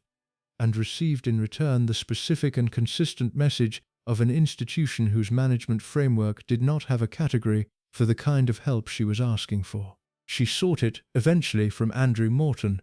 and the seeking that produced the Morton book produced, in doing so, the specific and irreversible moment when the management of the situation ended and the reality of it began. There is a photograph from the mid-1980s, taken at a public engagement, one of the hundreds of public engagements that the Prince and Princess of Wales performed across the decade of their increasingly agonized public marriage, in which Charles and Diana are standing side by side in the specific and carefully managed proximity that the institutional requirements of such events demanded, and the gap between them, measured not in inches but in the specific quality of the air between two people who are no longer oriented toward each other, is the most eloquent and the most devastating visual documentation of what the marriage had become by that point in its existence. They are beside each other, they are not with each other, they are performing the adjacency that the event requires without the connection that would make the adjacency something other than a performance, and the cameras, which had been trained on them with the unrelenting intensity of an era in which the royal family had become the world's most watched reality television show before reality television existed as a concept, captured the gap with the merciless fidelity of lenses that do not know how to lie. The world saw the photographs. The world saw the photographs and interpreted them with the specific and somewhat willful generosity that people bring to the interpretation of images that complicate a narrative they are invested in, reading the visible distance as the charming reticence of a very English marriage, rather than as the evidence of something more fundamental. The tabloid press saw the photographs and interpreted them with the specific and entirely ungenerous accuracy of an institution whose commercial interest lay in the story behind the image rather than the image itself, and the story that the tabloid press was assembling from its sources and its observations, and the specific quality of information that flows in the spaces between official denial and private reality, was a story that was getting very close to the truth, and that the palace, with increasing urgency and increasing inadequacy, was working to prevent from reaching print. The preventing was failing. Not completely. Not yet. The specific conventions of the British press in the 1980s, the combination of legal restraint and social convention, and the residual deference of an era that had not yet fully made the transition to the aggressive and boundary-free journalism of the decade that followed, still imposed certain limits on what could be printed and how explicitly it could be stated.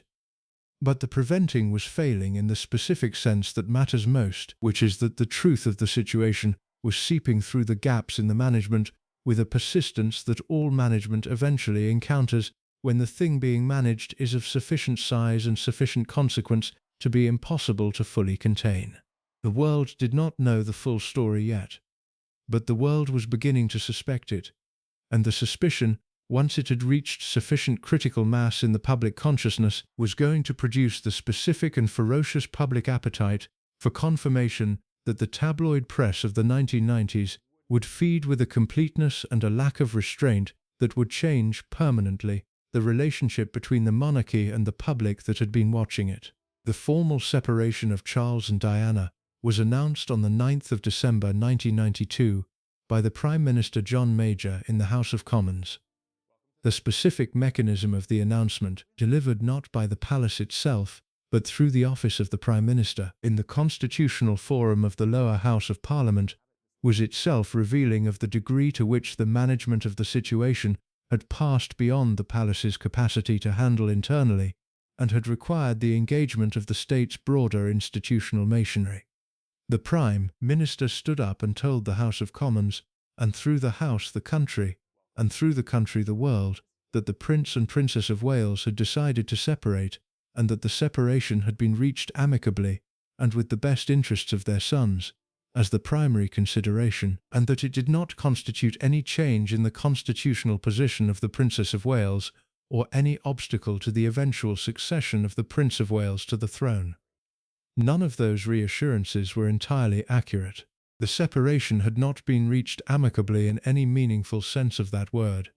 It had been reached through the specific and exhausting process of two people who had been at war with each other, publicly and privately, and through the proxy mechanisms of press briefing and institutional positioning, arriving at the point where the formal acknowledgement of what had been practically true for years was the only option that made operational sense. The best interests of the children, while genuinely a consideration, were weighted against institutional and reputational considerations in the specific and characteristic way of a palace that regarded institutional considerations as primary, and the constitutional reassurance, while technically accurate at the moment of its delivery, was a hostage to the future in a way that the subsequent events would demonstrate in full. But the announcement was made, and the separation was formal, and Diana moved, within the new structure of her life, into the specific and strange territory of the separated Princess of Wales. A woman who retained her title, her apartment at Kensington Palace, her public role, and her public schedule, who continued to be accompanied by the palace machinery of protocol and protection, but who was simultaneously outside the institution in the most fundamental sense of being no longer required to perform the central performance that the institution had cast her in. She was separated from Charles, which meant, in the specific and practical terms that mattered most to the operational reality of her daily life, that she was also separated from the specific and sustained performance of the marriage that had been the organizing structure of her public existence for 11 years. The performance was over. The question of what replaced it, of who Diana Spencer was, and what role she occupied, and what the institution owed her, and what the public felt about her, and what she was going to do with the freedom and the damage that the ending of the performance simultaneously provided, was a question that 1993 and 1994 and 1995 would attempt to answer with varying degrees of success and honesty. The Panorama interview. The 5th of November 1995. The date sits in the history of the British monarchy, with the specific weight of a date that changed something permanently, that marks the before and the after of an institutional reality in the way that only certain specific events achieve. Martin Bashir. The BBC. 23 million people watching. And Diana, sitting across from the interviewer in a chair in her sitting room at Kensington Palace, wearing black and wearing the specific and carefully constructed makeup that made her look both beautiful and vulnerable in the precise combination that she understood, with the media instinct that had been one of her most remarkable qualities from the earliest days of her public life, would communicate what she needed the watching world to receive. She was asked about the marriage. She was asked about the affair allegations against Charles. She was asked about Camilla, and she answered, with the directness and the complete absence of institutional hedging that had always been her most powerful and most dangerous quality. She answered in a way that the palace had not anticipated, had not been prepared for, and that it received with the specific and sustained fury of an institution that has just been publicly defied by one of its own members in a way that its considerable machinery of control had proven inadequate to prevent. She said there were 3 people in the marriage. 3 people in the marriage. The line that became the most quoted line in the history of the British royal family's relationship with the media. The line that compressed, into 7 words, the full and complicated truth of what the marriage had been and what it had cost, and what the person who had been its most visibly damaged member understood about its reality. She said it quietly. She said it without drama, without the specific vocal performance of grievance that the context might have invited. She said it with the specific and devastating simplicity of someone stating a fact. There were 3 people in the marriage.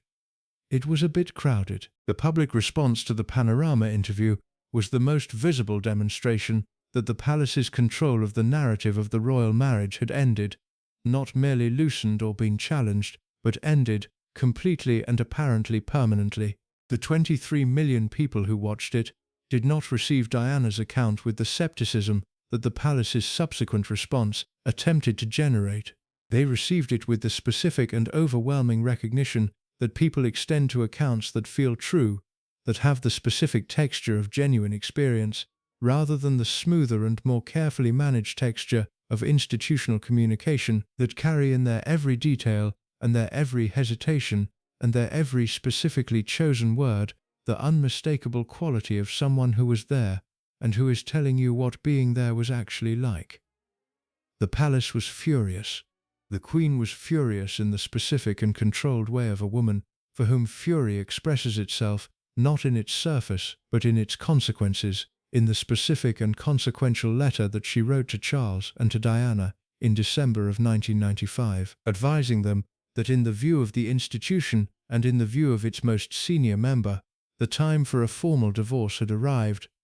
The letter was not a request, it was not a suggestion, it was the specific and institutional communication of an organization that had assessed its situation and had determined that the management of the ongoing separation was more costly than the management of a formal ending, and that had communicated that determination in the only register available to it,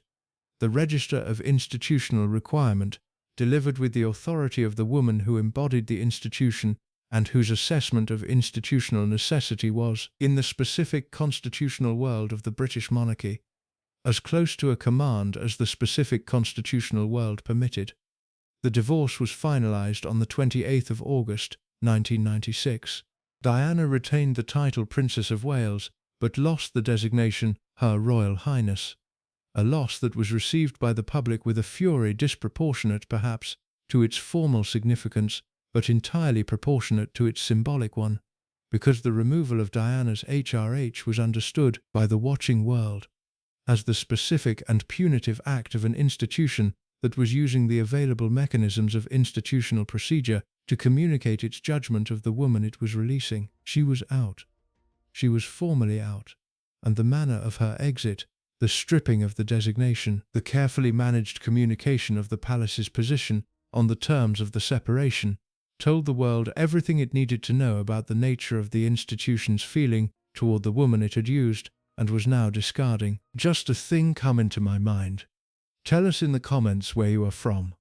Also, if you like this documentary, please consider subscribing. But the divorce, which the palace had managed with the practiced efficiency of long institutional experience in the management of difficult transitions, did not produce the clean break that the institution had calculated it would produce. Diana remained visible. She remained beloved in the specific and deeply personal way that the British public's relationship with her had always operated.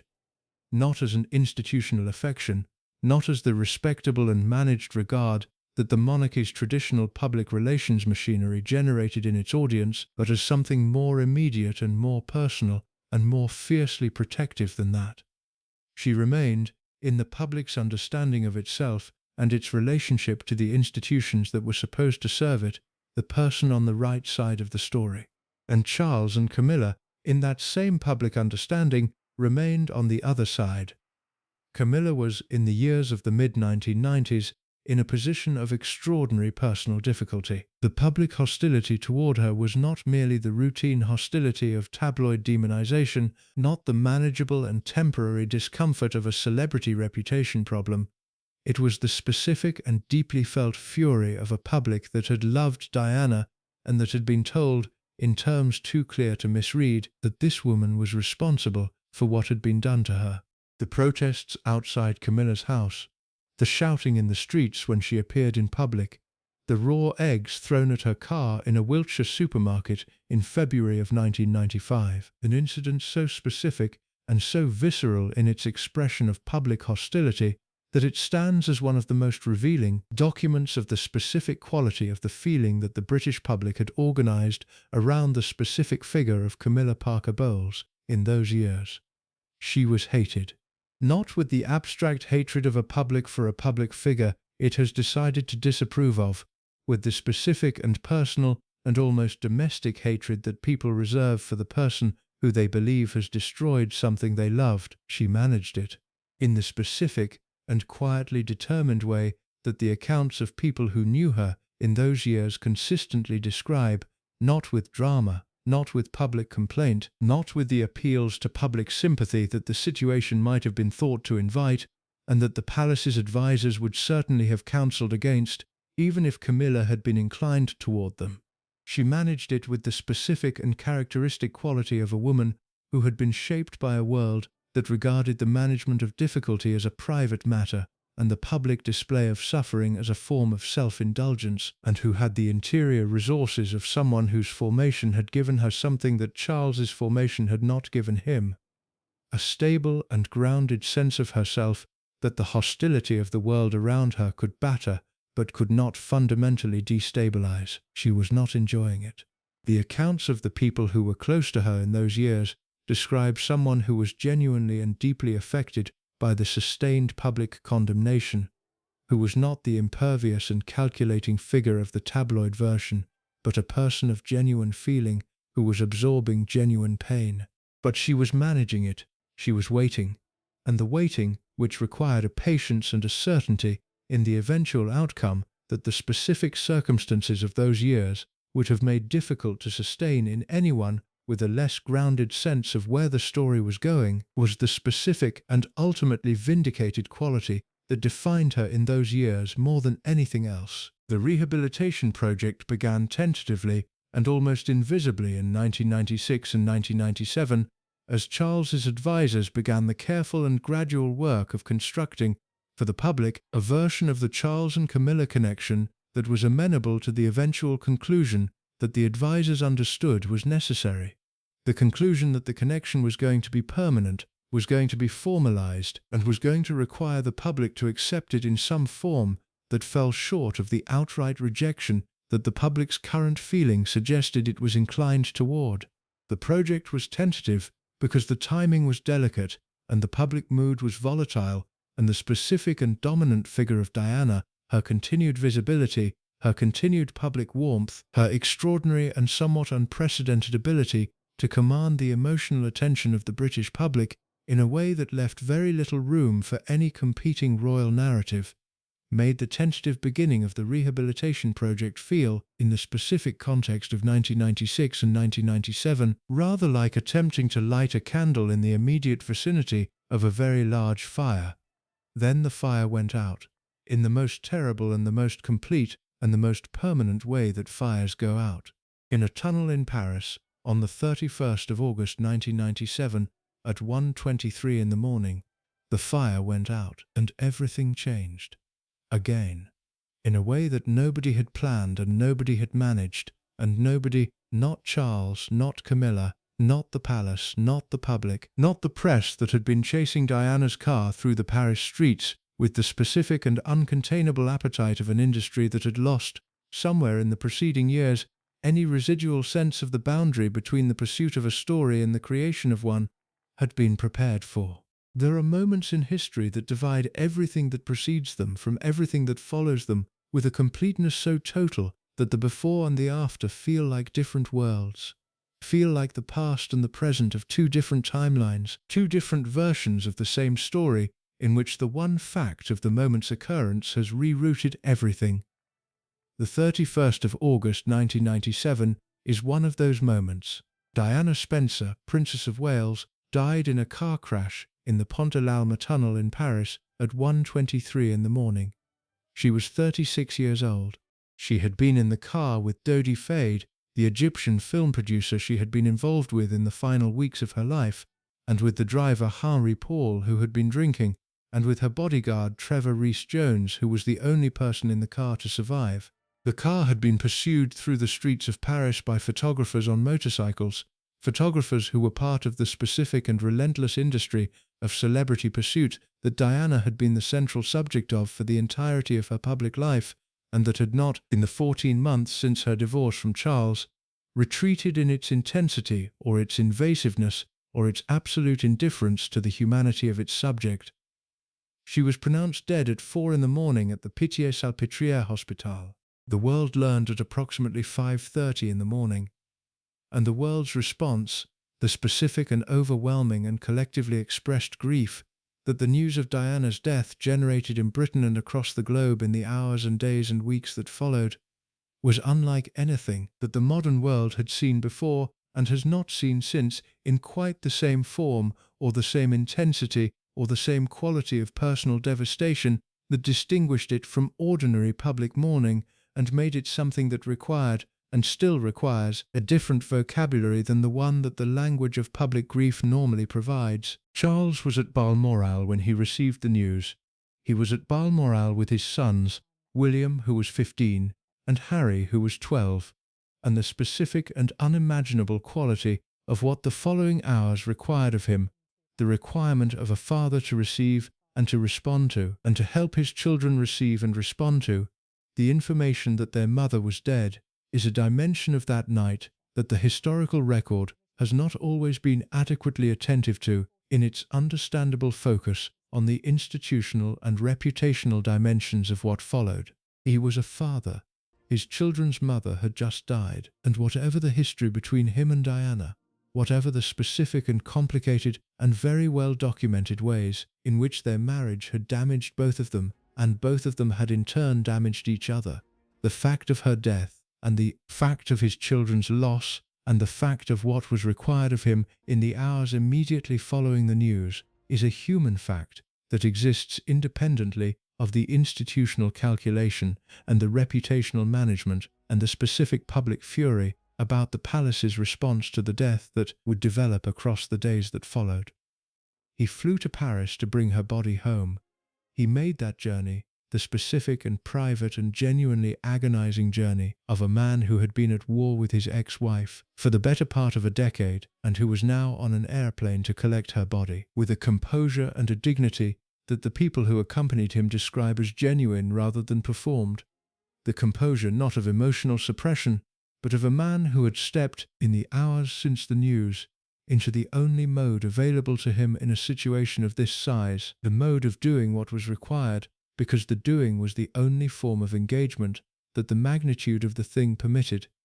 He brought her home. He sat with his children at Balmoral, and he was present to them in the specific and necessary way of a parent who is themselves grieving, and who is required, by the irreducible obligation of parenthood, to put the child's grief before their own. Camilla was not at Balmoral. She was at her own home, Middlewick House in Wiltshire, when the news arrived, and the accounts of her in the hours and days after Diana's death describe someone who was navigating a situation of extraordinary personal complexity in the specific and private way that the situation demanded. She had loved a man whose ex-wife had just died. She had been the subject of the ex-wife's most explicit and most publicly delivered accusations of responsibility for the marriage's failure.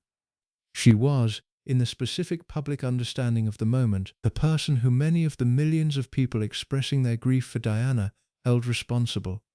Not for the accident, not for the specific mechanical fact of the crash, but for the larger trajectory of the story, for the specific series of events that had produced the marriage and the failure of the marriage, and the specific quality of isolation and pain that Diana had described with such directness and that the world had absorbed with such completeness. Camilla was living with that public understanding in the private space of her own house in Wiltshire, and the specific quality of that experience of being the person that the grieving world needed to blame in the days immediately following the death of the woman the world was mourning. is not something that the historical record has spent adequate time examining, because the historical record, in those days and for some time after them, was entirely organized around the public grief and the institutional response and the specific figure of Diana, rather than around the people whose lives were being organized, in their own very different ways, around the fact of her death. The palace's response to the public grief was, in those first days, the response that the palace's critics have spent the 25 years since cataloguing and examining and using as evidence for the argument that the institution was fundamentally and perhaps irreparably disconnected from the emotional reality of the people it was supposed to represent. The flag over Buckingham Palace was not lowered. The royal family remained at Balmoral. The Queen did not appear in public.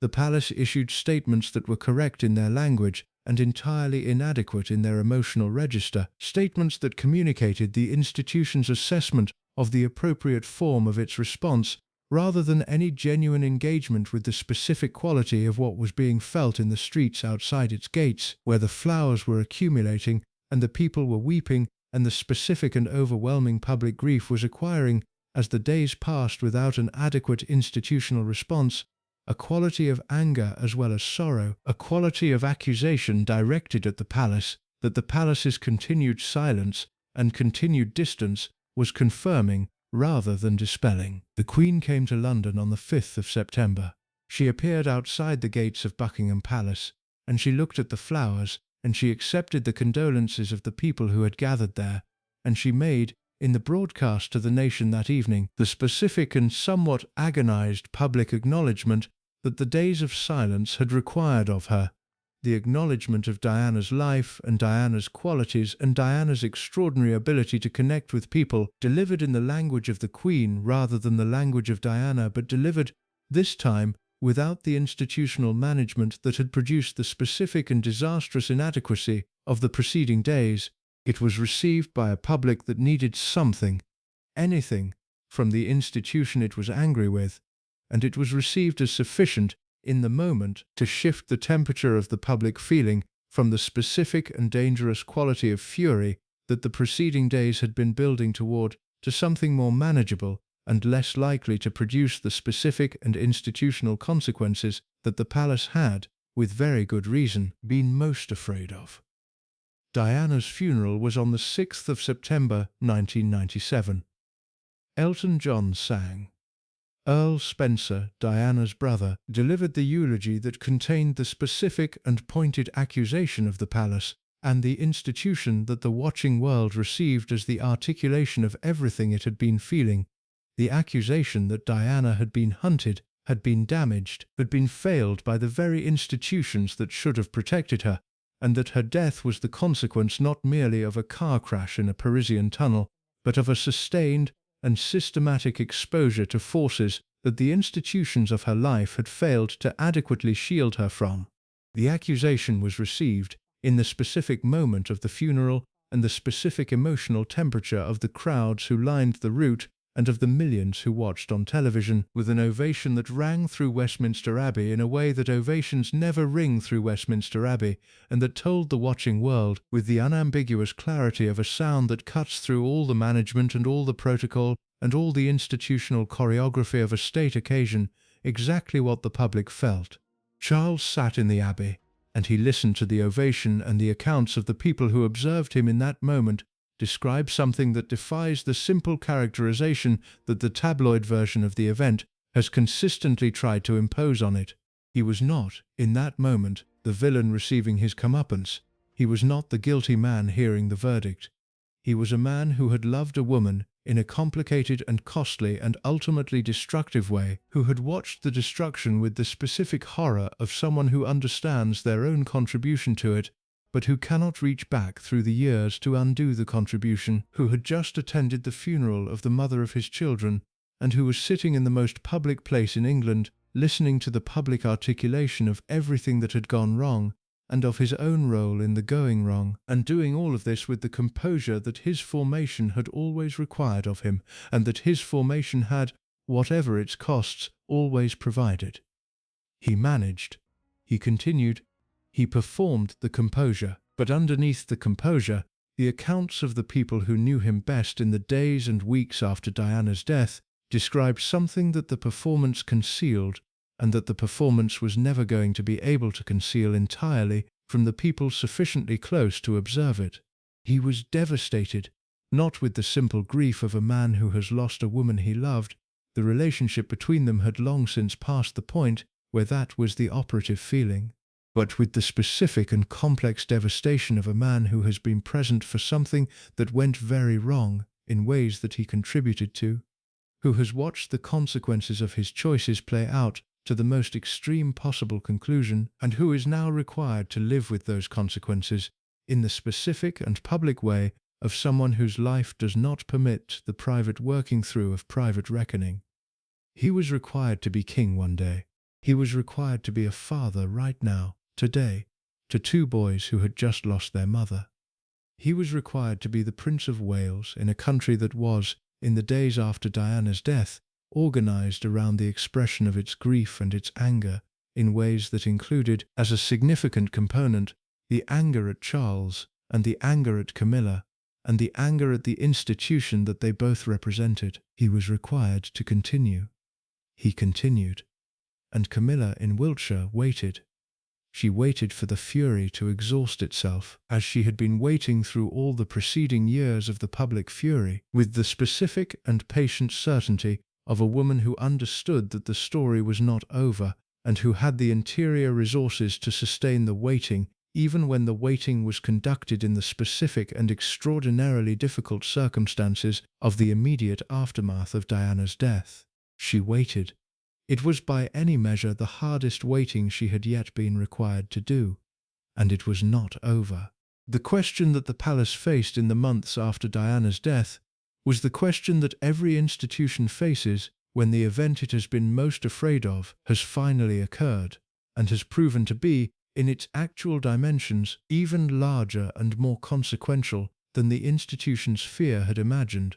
The question of what comes next. Not in the abstract constitutional sense, though the constitutional questions were real and were pressing and were being examined by the relevant officials with the urgency that the specific circumstances demanded, but in the more immediate and more practical sense of the day-to-day management of a situation that had been transformed, in the space of a single night in a Paris tunnel, from the specific and complicated situation it had been for the preceding 15 years into something categorically different. Something that contained, in addition to all the complications that had preceded it, the additional and enormous weight of a dead woman's legacy and a public grief that had not dissipated with the funeral, but that had settled into the British cultural landscape with the permanence of something that was going to be part of the furniture of the national consciousness for a very long time. Charles and Camilla were, in the immediate aftermath of Diana's death, more isolated from each other publicly than they had been at any point in the preceding years, not because the connection between them had changed. The connection had not changed, could not change, was the specific and defining fact of both their lives that had survived everything the preceding 2 decades had thrown at it, but because the specific and overwhelming quality of the public grief for Diana, and the specific and unmistakable dimension of that grief that expressed itself as blame directed at Charles, blame directed at Camilla, blame directed at the palace, blame directed at the press, blame that was looking for somewhere to land with the specific urgency of a grief that could not fully accept the randomness of the loss and that needed the loss to be someone's fault, made any public expression or any public acknowledgement of the connection between them something that the advisers closest to both of them assessed as institutionally and personally catastrophic. They were separated. Not in the formal sense. There was no instruction, no institutional decree, no specific and official communication from the palace that the connection between them was required to be suspended, but in the practical sense that the specific and ferocious quality of the public feeling in those months made any public association between them the kind of event that could produce consequences neither of them was equipped to manage.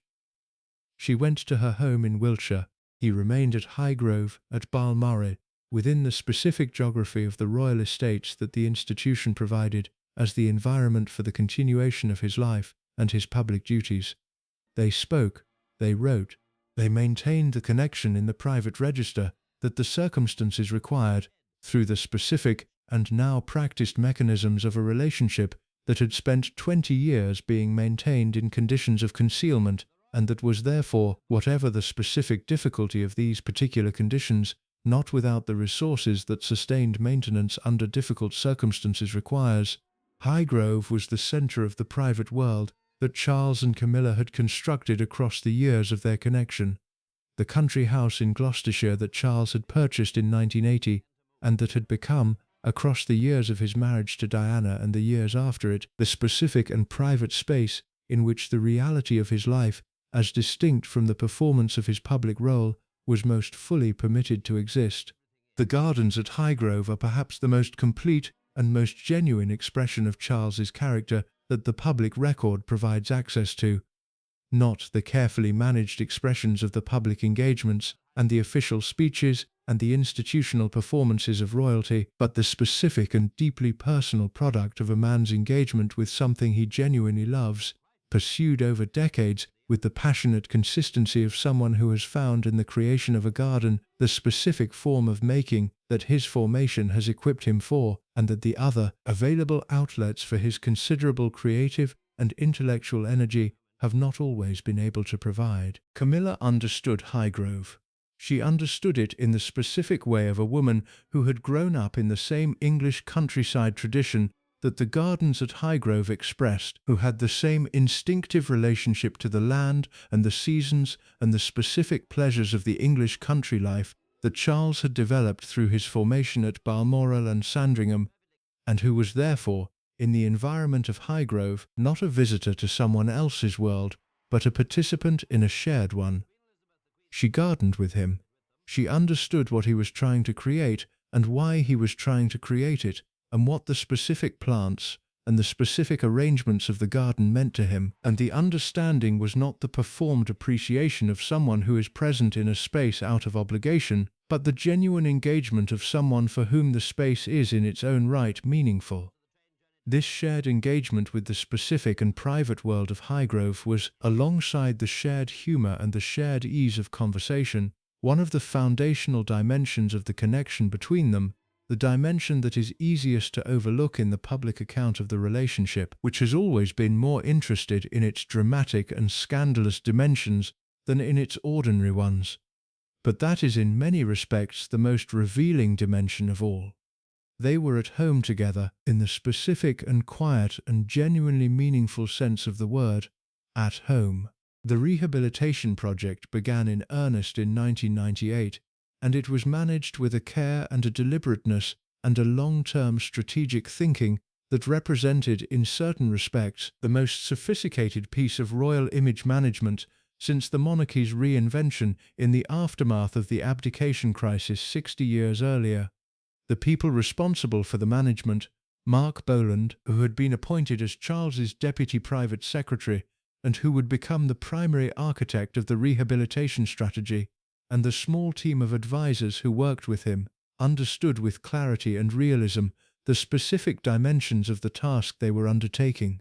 They were trying to move the British public from a position of active hostility toward Charles and Camilla, hostility that was real and was deep, and was organized around the specific emotional investment that the public had made in Diana and the specific understanding of Camilla's role in Diana's suffering that the preceding decade of coverage had established as the dominant public narrative, to a position that was at minimum tolerant and at maximum accepting of a future in which Camilla Parker Bowles occupied a formal and acknowledged role in the life of the heir to the British throne. This was not a small task. It was not a task that the conventional mechanisms of royal image management, the carefully managed public appearances, the controlled media access, the strategic deployment of charitable engagement and institutional service were going to be adequate to accomplish on their own. It required something more fundamental than the management of appearance. It required the gradual and careful reconstruction of the public's understanding of who Camilla actually was, as distinct from who the public narrative had determined she was,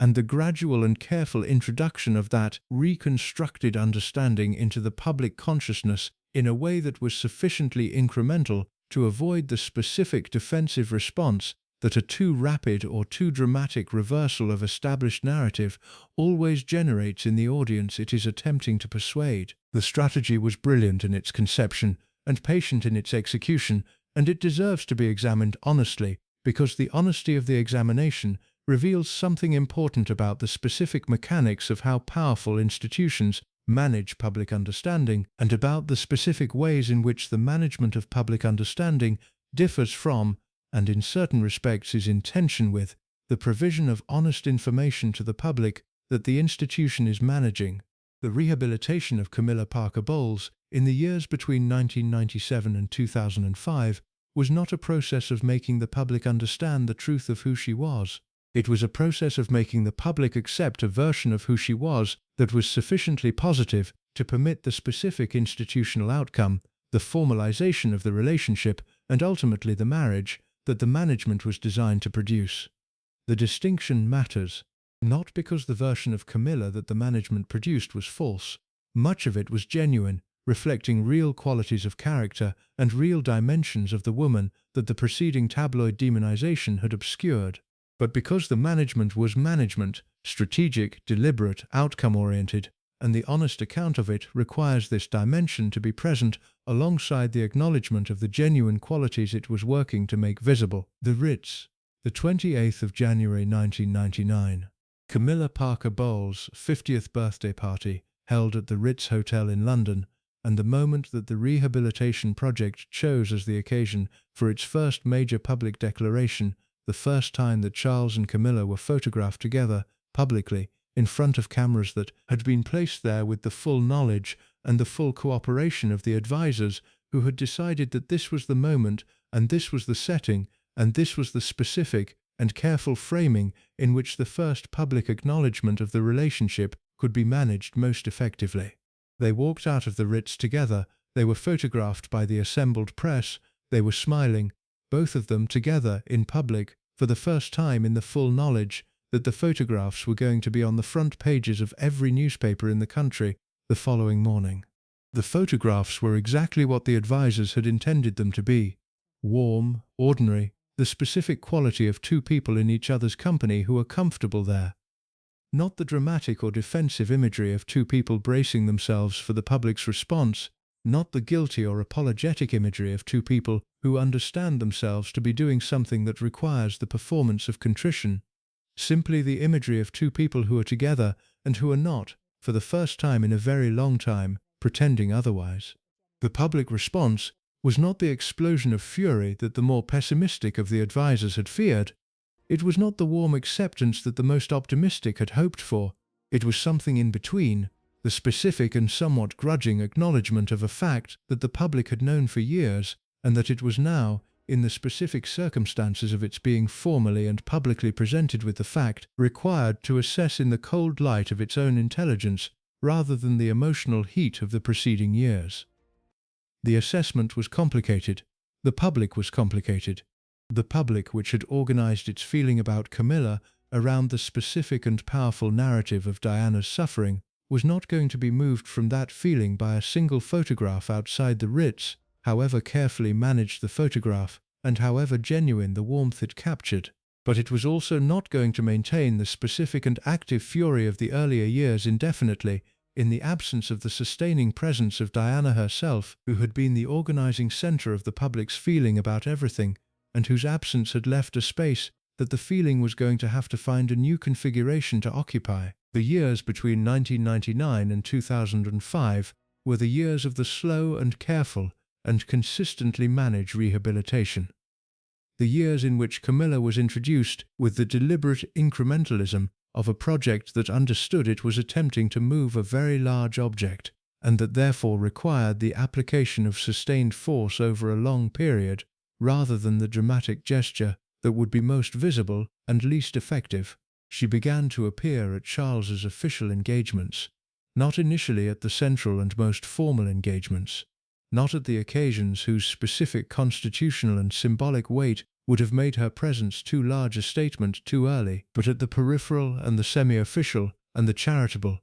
at the kind of events whose specific character allowed her presence to be understood as the natural accompaniment of a man's partner in his public life, rather than as the dramatic institutional statement of a formal partnership. She was good at it. This is the fact that the rehabilitation narrative both relies on and sometimes obscures. The fact that Camilla's rehabilitation was not merely the product of the management strategy that surrounded it, but of the genuine qualities of character that the strategy was making visible. She was warm, in the specific and immediate way that translates into effective public engagement, regardless of the institutional management of its setting.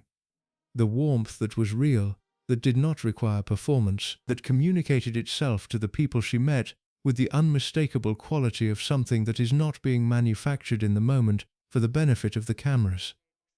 She was funny, with the specific and self-deprecating English humour that the British public, which has always had a complicated relationship with its public figures, but has consistently rewarded the ones who demonstrate the capacity not to take themselves entirely seriously, responded to with the specific warmth it reserves for that quality.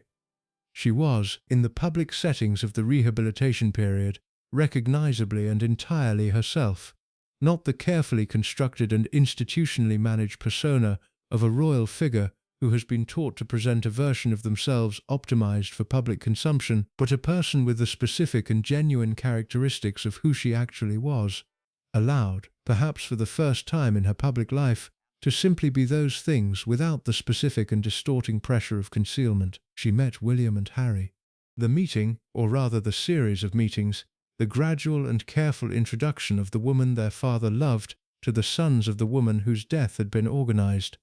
in the public understanding around her connection to their father, was conducted with an awareness of its delicacy and an attention to the emotional reality of the young men involved that represented perhaps the most genuinely human dimension of the rehabilitation period. William was 17 when the first formal meeting occurred. Harry was 15.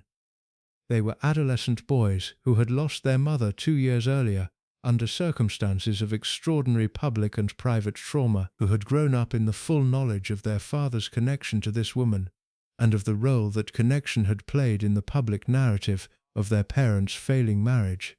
and who were now being asked to receive her, not as the villain of the story, because the palace's careful management of the framing would not use that word, but in the specific and unavoidable role of the woman their father loved and who was going to be, in some form and in some degree, part of their lives going forward. The accounts of those early meetings between Camilla and the princes, accounts assembled from the testimony of people who were present and from the subsequent statements of the principals themselves, in the limited and careful way that the principals have always discussed the most personal dimensions of this story, describe something that was genuinely difficult and genuinely human, and that produced, over time, and with the application of the specific qualities of warmth and patience and humour that Camilla brought to every human interaction she took seriously, something that was not quite what it might have been if the history had been different, but that was, within the specific constraints of what the history had made possible, genuine.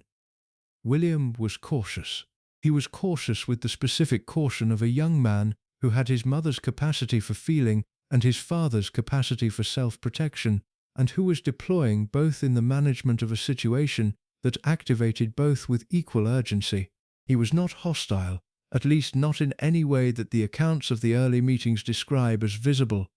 but he was careful in the specific way of someone who is taking the measure of a situation before deciding how much of himself to commit to it. Harry was different. Harry was, in the accounts of the early meetings, more immediately and more openly engaged with Camilla, the warmer and more emotionally accessible of the two brothers, in these as in so many other situations, the one who led with feeling rather than with caution, and who was therefore both more quickly at ease in difficult situations and more vulnerable to the specific costs of that ease. He liked her. The accounts suggest this, consistently, and without the hedging that the more complicated political dimensions of the story require around William's response. He liked her in the specific and relatively uncomplicated way of a 15-year-old boy who has met an adult who is warm and funny and genuinely interested in him, and who does not perform an interest in him because she is supposed to be interested in him, but who demonstrates the interest through the specific and recognizable quality of someone who is actually paying attention. The relationship between Camilla and both princes would develop across the subsequent years with the specific and complicated quality that family relationships always develop when they are formed in the shadow of significant loss and significant historical complexity, with warmth and with difficulty, and with the specific and enduring tension between the desire for connection and the loyalty to the person whose loss was the condition of the connection's possibility. That tension would not resolve in the years of the rehabilitation. It would not resolve in the years of the marriage. It is, in certain respects and in certain dimensions of the relationship between Camilla and Harry specifically, not resolved even now. But in the years of the early meetings, in the careful and incremental process of the introduction, something real began. Something that was going to matter, and that was going to be tested, and that was going to survive some of the tests and not others, and that was going to be one of the most genuinely complicated personal dimensions of the story that the public account has consistently oversimplified, and that the honest account is required to hold in its full and unresolved complexity. The Golden Jubilee of 2002 was the year that the rehabilitation made its most significant public advance, because the Golden Jubilee was the year that the Queen made her first formal and public acknowledgement of Camilla's existence, not in the dramatic and definitive form of a statement or an endorsement, but in the specific and institutionally legible form of allowing Camilla Parker Bowles to attend a reception at Buckingham Palace as the acknowledged companion of the Prince of Wales. The reception was for the Jubilee concert. It was not the most formal of the Jubilee events. The management had been careful to choose an occasion whose specific character allowed the acknowledgement to be made without the constitutional or symbolic weight that the most formal occasions would have attached to it. But it was an acknowledgement, in the specific and institutional language of the British monarchy, in which acknowledgement is always expressed through the management of access and proximity, and the specific gradations of what is and is not permitted in what setting. It was a significant acknowledgement. The Queen had allowed it. Camilla was there. The public received this with a response that had, by 2002, shifted measurably from the response of 1998. Not to acceptance. The public was not yet in the territory of acceptance, and the management was not yet claiming that it was, but to a degree of tolerance that the management had been working toward for 5 years, and that the evidence of 2002 suggested was becoming, at least in its primary register, achievable. The fury had subsided, not disappeared. It would not disappear, not entirely, not for years, and in certain specific constituencies of public feeling, the connection to Diana's memory and the specific attribution of responsibility for Diana's suffering would maintain the fury at a temperature that no amount of rehabilitation management was going to reduce to tolerance. But in the broader and more diffuse register of the general public feeling, the fury had subsided to something more manageable, something that the management could work within, something that suggested the eventual outcome that the management had been designed to produce was not, as it had seemed in the immediate aftermath of Diana's death, permanently and entirely impossible. In 2003, Camilla effectively moved into Clarence House, not publicly, not with any formal announcement, not in any form that the palace's communication machinery presented to the world as the significant domestic development that it was, but in the practical sense that matters most, in the sense of her presence becoming the organizing domestic fact of Charles's household at Clarence House in a way that was no longer occasional or concealed, but sustained and acknowledged by the people around them as the reality of how the house operated and who its primary occupants were. She was there. She was there in the specific and ordinary way that a person is there when they are genuinely part of a household rather than a visitor to it. In the morning, in the evening, in the unremarkable daily texture of a shared domestic life that the management had been working for years to make possible, and that was now, in the quiet and unannounced way that domestic realities establish themselves, simply the case. The domesticity is important. It is important not in the prurient sense that the tabloid interest in the domestic arrangements of the royal family has always made it important, but in the specific and humanizing sense that the shared domestic life of two people who have spent 30 years in conditions that made ordinary domesticity impossible represents.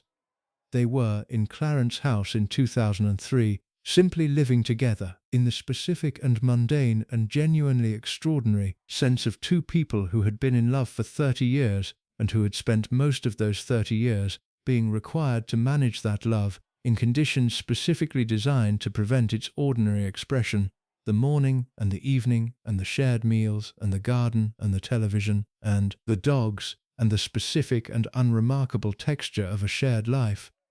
They were living that life for the first time after 30 years, and the quality of that, the specific and quiet and hard-won ordinariness of it, is something that the public account of the Charles and Camilla story has always been most reluctant to pause on, because the ordinary does not sell newspapers and does not generate the dramatic imagery that the story's public life has always required, and because the acknowledgement of the ordinariness complicates the narrative of the great illicit romance with the specific and somewhat deflating reality that what both of these people had been working toward, through all the drama and all the damage and all the consequence, was simply the ability to have breakfast together without it being managed. The question of the marriage was in the air from approximately 2003 onward, in the specific and increasingly undeniable way that a question is in the air when everyone who is paying attention already knows the answer and is simply waiting for the occasion on which the answer will be formally provided. The palace's advisors knew it was coming. The press knew it was coming. The public, which had been watching the rehabilitation project with the specific attention of people who understand that they are watching a project with a conclusion built into it, knew it was coming. The question was not whether but when, and not when in the simple chronological sense, but when in the specific institutional sense of when the management had determined that the public temperature was sufficiently reduced, the rehabilitation sufficiently advanced, the constitutional and ecclesiastical obstacles sufficiently negotiated to permit the formal announcement to be made without producing consequences that the management could not contain. The constitutional obstacles were real and required genuine negotiation. Charles was the heir to the throne and also the future supreme governor of the Church of England, an institution whose formal position on remarriage after divorce had been, since the reign of Henry VIII, if you wanted to reach for the historical parallel that the situation almost irresistibly invited, complicated at best, and actively hostile at various points in its history. The Church of England in 2005 was not the Church of England of the 1930s, when the abdication had been organized in part around the Church's refusal to countenance the marriage of a divorced man to a twice-divorced woman, in the circumstances that Edward VIII's situation presented. The Church had moved. It permitted the remarriage of divorced people in certain circumstances and with certain conditions. It had performed such marriages, but it had not performed the marriage of the heir to the throne to the woman who had been named as the third party in his marriage, to the most beloved public figure of the modern era, and the specific institutional weight of that particular marriage was not something that the Church's general position on divorce and remarriage, however evolved, had been explicitly designed to accommodate. The negotiations were conducted through the specific and somewhat opaque channels through which the palace and the Church conduct their negotiations, carefully, privately, with the outcome determined before the process was fully visible to the outside world, and with the management of the announcement calibrated to produce, when it came, the impression of a natural and inevitable development rather than the product of the sustained and complex institutional maneuvering that it actually represented. The announcement was made on the 10th of February 2005. Clarence House confirmed that the Prince of Wales and Mrs. Camilla Parker Bowles were to be married. The wedding would take place on the 8th of April 2005. It would be a civil ceremony held at Windsor Castle's Guildhall rather than in a church. The specific institutional accommodation that had been negotiated with the relevant authorities to permit the marriage to occur without the specific ecclesiastical complications that a church wedding would have generated. There would be a service of prayer and dedication following the civil ceremony held in St. George's Chapel at Windsor Castle, at which the Archbishop of Canterbury would be present, which would provide the religious dimension of the occasion that the institution required, without requiring the Church of England to formally perform a marriage that its own internal debates had not yet resolved into a position of comfort. The announcement was received by the world with the specific and somewhat muted response of a confirmation that has been anticipated for long enough that its actual arrival generates less shock than relief. The relief of the finally said thing, the specific diminishment of tension that comes when a suspense that has been building for years is at last resolved. The public response was not the explosion of fury that the advisers had most feared and had spent 7 years working to prevent. It was not the warmth of acceptance that the more optimistic assessments had hoped for. It was something in between, the specific and somewhat exhausted acknowledgement of a fact that the world had known was coming and that the world was prepared, in its exhaustion, to receive with more equanimity than it might have managed in an earlier and less managed moment. The polling data, which the palace's advisers had been monitoring with the specific and anxious attention of people whose strategic decisions depended on their accurate interpretation, suggested that the public acceptance was real if qualified, that a significant majority of the British public had arrived through the preceding 7 years of incremental rehabilitation at a position that could be characterized as tolerant, if not enthusiastic, as prepared to accept the marriage as an inevitable conclusion of an established reality, rather than as prepared to celebrate it as the romantic event that the institution's public communication had been careful not to claim it was. The management had understood that celebration was not achievable and had not attempted to achieve it. Tolerance was what the management had been working toward. Tolerance, by the evidence of the polling in February 2005, had been substantially achieved. And then, almost immediately and with the specific and somewhat darkly comic timing of events that seemed designed to demonstrate the limits of even the most sophisticated institutional management, everything went wrong. The Pope died. John Paul II, the Bishop of Rome and the head of the Roman Catholic Church, died on the 2nd of April 2005, 6 days before the scheduled date of the wedding, and his funeral was scheduled for the 8th of April, the same day as the wedding that had been announced and planned and managed with such painstaking care across the preceding 7 years. The specific and logistical impossibility of the heir to the throne being at his own wedding in Windsor on the day of the papal funeral in Rome, to which Charles was required to go as a representative of the crown, produced the specific and institutional requirement of postponement. The wedding was moved to the 9th of April. This would have been a sufficient complication on its own. It was not the only complication. The Queen announced that she would not be attending the civil ceremony itself. She would attend the service of prayer and dedication at St. George's Chapel, but not the Guildhall ceremony. And the announcement, delivered through the palace's communication channels with the careful neutrality of institutional communication that is attempting to communicate something without using the words that would communicate it most directly, was received by the watching world as what it was, a statement of position. The Queen's absence from the civil ceremony was not a logistical decision or a scheduling constraint. It was the specific and visible expression of an institution's assessment of the precise degree of formal endorsement that this particular marriage, in this particular moment, with this particular history, required its most senior representative to provide. The 9th of April 2005. They arrived at the Guildhall at Windsor Castle for the civil ceremony at 12:30 in the afternoon. She was wearing a porcelain blue coat and matching chiffon dress, designed by Robinson Valentine, and a Philip Tracy hat, and she was carrying a bouquet of white flowers. He was in a morning suit. They were smiling, both of them, the same quality of smile that the Ritz photographs of 1999 had captured,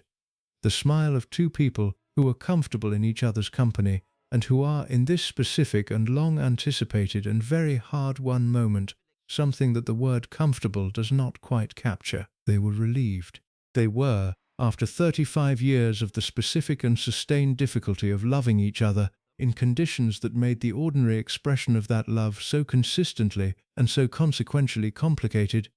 arriving at the moment when the complication was, at least in its most fundamental institutional dimension, over. The ceremony lasted 20 minutes. The registrar's words were brief, and the responses were brief, and the witnesses signed the register, and the thing was done. Prince Charles and Mrs. Camilla Parker Bowles were married at 12:57 in the afternoon on the 9th of April 2005. The flash of cameras, the small group of official witnesses inside the Guildhall, and outside, the world watching on screens, and through the specific and somewhat surreal remove of the media coverage that made the private moment simultaneously the most public moment of two very public lives. The service of prayer and dedication at St. George's Chapel followed the civil ceremony. The Archbishop of Canterbury, Rowan Williams, conducted the service with the specific and thoughtful gravity of a senior churchman navigating a situation that his institution's history had not entirely prepared it for, and that his own intelligence and human warmth were bringing to bear on with more genuine care than the formal institutional position alone would have required. The service included the public acknowledgement of past sins. Charles and Camilla were required, as part of the formal structure of the service, to acknowledge their wrongdoing and ask for forgiveness. They did so, together, publicly, in St. George's Chapel at Windsor Castle on the 9th of April 2005. The Prince of Wales and his new wife stood before the Archbishop of Canterbury and before the congregation that included the Queen and Prince Philip and William and Harry and the collected representatives of the institution that had contained and managed and complicated and sometimes actively damaged their connection for 35 years, and they said, "We acknowledge and bewail our manifold sins and wickedness." The acknowledgement was received by some as genuine and by others as performative, as the institutional requirement of an occasion that demanded the form of contrition regardless of the depth of the feeling behind it. The honest account cannot definitively resolve this question because the interior reality of what Charles and Camilla felt as they made that acknowledgement is not something the historical record provides direct access to. What it can observe is that the acknowledgement was made, that in the formal and public setting of a religious service that the whole world was watching, the two people at the center of one of the most consequential and most costly love stories of the modern era stood up and acknowledged that things had been done that should not have been done, and that harm had been caused, that the causing of had not been without their agency. It was not adequate to the full weight of the harm. It was not the specific and direct acknowledgement of Diana's suffering and their responsibility for it that the honest account of their story requires. But it was something. In the register of the institution and the occasion, it was the closest thing to an honest reckoning that the day was going to provide. The Queen attended the service. She was warm at the reception afterward. Photographs of the Queen with Camilla at the reception show a quality of genuine ease and genuine warmth between them that was the most direct visual evidence yet of the degree to which the Queen's personal feeling about Camilla had shifted across the years of the rehabilitation, from the specific and guarded ambivalence of the earlier period to something that looked, in the photographs, like genuine affection. The Queen had, across the years of the rehabilitation, developed a real relationship with Camilla, not merely the managed tolerance of an institution accommodating an unavoidable fact, but something more personal than that. The specific and hard-won warmth of two women who had been in each other's orbit for decades, and who had, across those decades, found in each other qualities that were genuinely compatible with the specific demands of each other's world. Camilla made Charles easier to manage. This is a fact that the people closest to the Queen have consistently communicated in the careful language of institutional loyalty that prevents the full directness of the observation, but the observation itself is clear.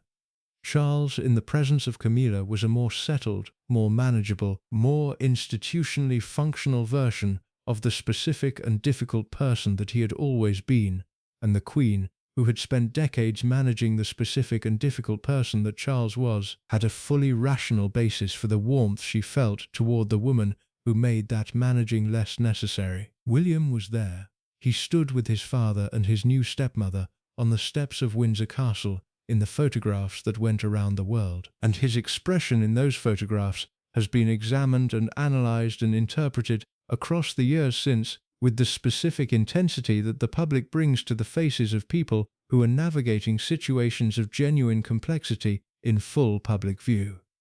He was composed, he was cordial, he was present in the way of a young man who has decided to be present, who has made the choice to support his father and to acknowledge the reality of his father's life, and to manage, in the public space of the occasion, the private complexity of everything that the occasion meant to him, without allowing the private complexity to rupture the public composure. He was 22 years old. He was doing something that required a maturity and a self-possession that many people twice his age would have struggled to demonstrate in the same circumstances. He managed it with a grace that was, in the honest and full assessment of what it required, genuinely admirable. Harry was also there, and Harry, in the photographs of that day, looks rather as he always looked in that period, warmer in his expression than his brother, more immediately readable in the specific quality of his engagement with the moment, present in a way that did not have the same quality of managed composure, but the more immediate quality of someone who is experiencing what he is experiencing without the buffer of the performance that composure requires. He wished his father well. The accounts of the day describe his engagement with it as genuinely felt rather than performed, as something he had arrived at through the specific emotional work of the preceding years, and that he was bringing to the occasion with a quality of genuine rather than grudging acceptance. Diana was not there. Diana was 36 years old in 1997 when she died, and had she lived, she would have been 43 years old on the 9th of April, 2005. She would have been somewhere, at Kensington Palace or abroad, or in whatever specific geography her extraordinary and finally liberated life had taken her to in the 8 years that the tunnel had prevented her from having. She would have known about the wedding. She would have had a feeling about it, a complicated human, undoubtedly very Diana feeling, which would have contained grief and anger and perhaps something more complicated than either, something in the register of the person who has been through everything and who is looking at the conclusion of the story she was part of from the outside of it, and who is permitted finally to have a reaction to it that is entirely her own and entirely unmanaged. She would have had a feeling. What the feeling would have been is something the honest account cannot determine, and the speculation about which is something the honest account will not attempt. She was not there. Her absence was the organizing fact of the day, as it had been the organizing fact of so much that had preceded it, and the people who were there carried the weight of that absence in whatever private way the weight was distributed among them, and the world outside watched the photographs and did the same. They were married. After 35 years, after everything that the 35 years had contained and cost and destroyed and produced, they were married. And the question that the wedding answered, the question of whether the connection was going to be formally and permanently and institutionally acknowledged, was replaced, in the days and weeks and months and years that followed, by the question that the wedding had been designed to leave unanswered. The question of what it all meant, of what the price had been, and whether the price had been worth it, and whether the accounting of the cost had ever been made with the honesty and the completeness that the people who had paid the most of it deserved. The question of Diana, always, underneath everything. The question of Diana, and the question of what a monarchy that had produced this specific and consequential story was going to learn from having produced it, and whether the learning was going to be sufficient to prevent the production of something similar in the next chapter of the same institution's long and complicated and endlessly self-managing history. These questions did not have answers in 2005. They do not have fully satisfying answers now. They are the questions that the honest account insists on asking, even in the knowledge that the full and honest answers are not yet, and may never be, available. Because some questions are too important to leave unasked, simply because the asking cannot produce the resolution that the asking deserves. The question that the world has been asking about the Charles and Camilla love story since the moment of its public exposure is the question that this account has been building toward since its opening words, the question that the 55 years of the story's history and the full weight of its accounting ultimately reduced to, was it worth it? It is a question with multiple possible framings and multiple possible answers, and the honest account must engage with the full complexity of those framings rather than retreating to the comfortable simplicity of any single one of them. In the framing of the two people at the center of the story, Charles and Camilla, the individuals whose specific and genuine and remarkably persistent love is the organizing fact of everything this documentary has examined, the answer is almost certainly yes. They are together. After 55 years and everything that those 55 years contained, they are together in the most complete and the most formally acknowledged sense that the institution and the history have ultimately permitted. He is king, she is queen consort, they are married, and the marriage has, by every available account of its private reality, the specific quality of something that was genuinely worth having. The ease and the humor, and the shared life, and the unremarkable domesticity of two people who have been trying to get to this place for longer than most people live, and who have finally, and despite everything, gotten there. In the framing of the institution, the British monarchy, the beneficiary and the enabler, and in certain fundamental respects the primary agent of the story's most consequential outcomes, the answer is considerably less clear. The monarchy survived the story. It survived it in the sense that it is still standing, still functioning, still occupying the position in the constitutional and cultural landscape of the United Kingdom that it has occupied for centuries. But the specific cost of the survival, the Diana crisis, the public fury, the decades of reputational damage, the ongoing rupture with Harry that the coronation made visible to the world, the continued and unresolved question of what the institution owes the people it uses and damages in the management of its own continuity. These are costs that the institution's assessment of whether the story was worth it cannot honestly exclude.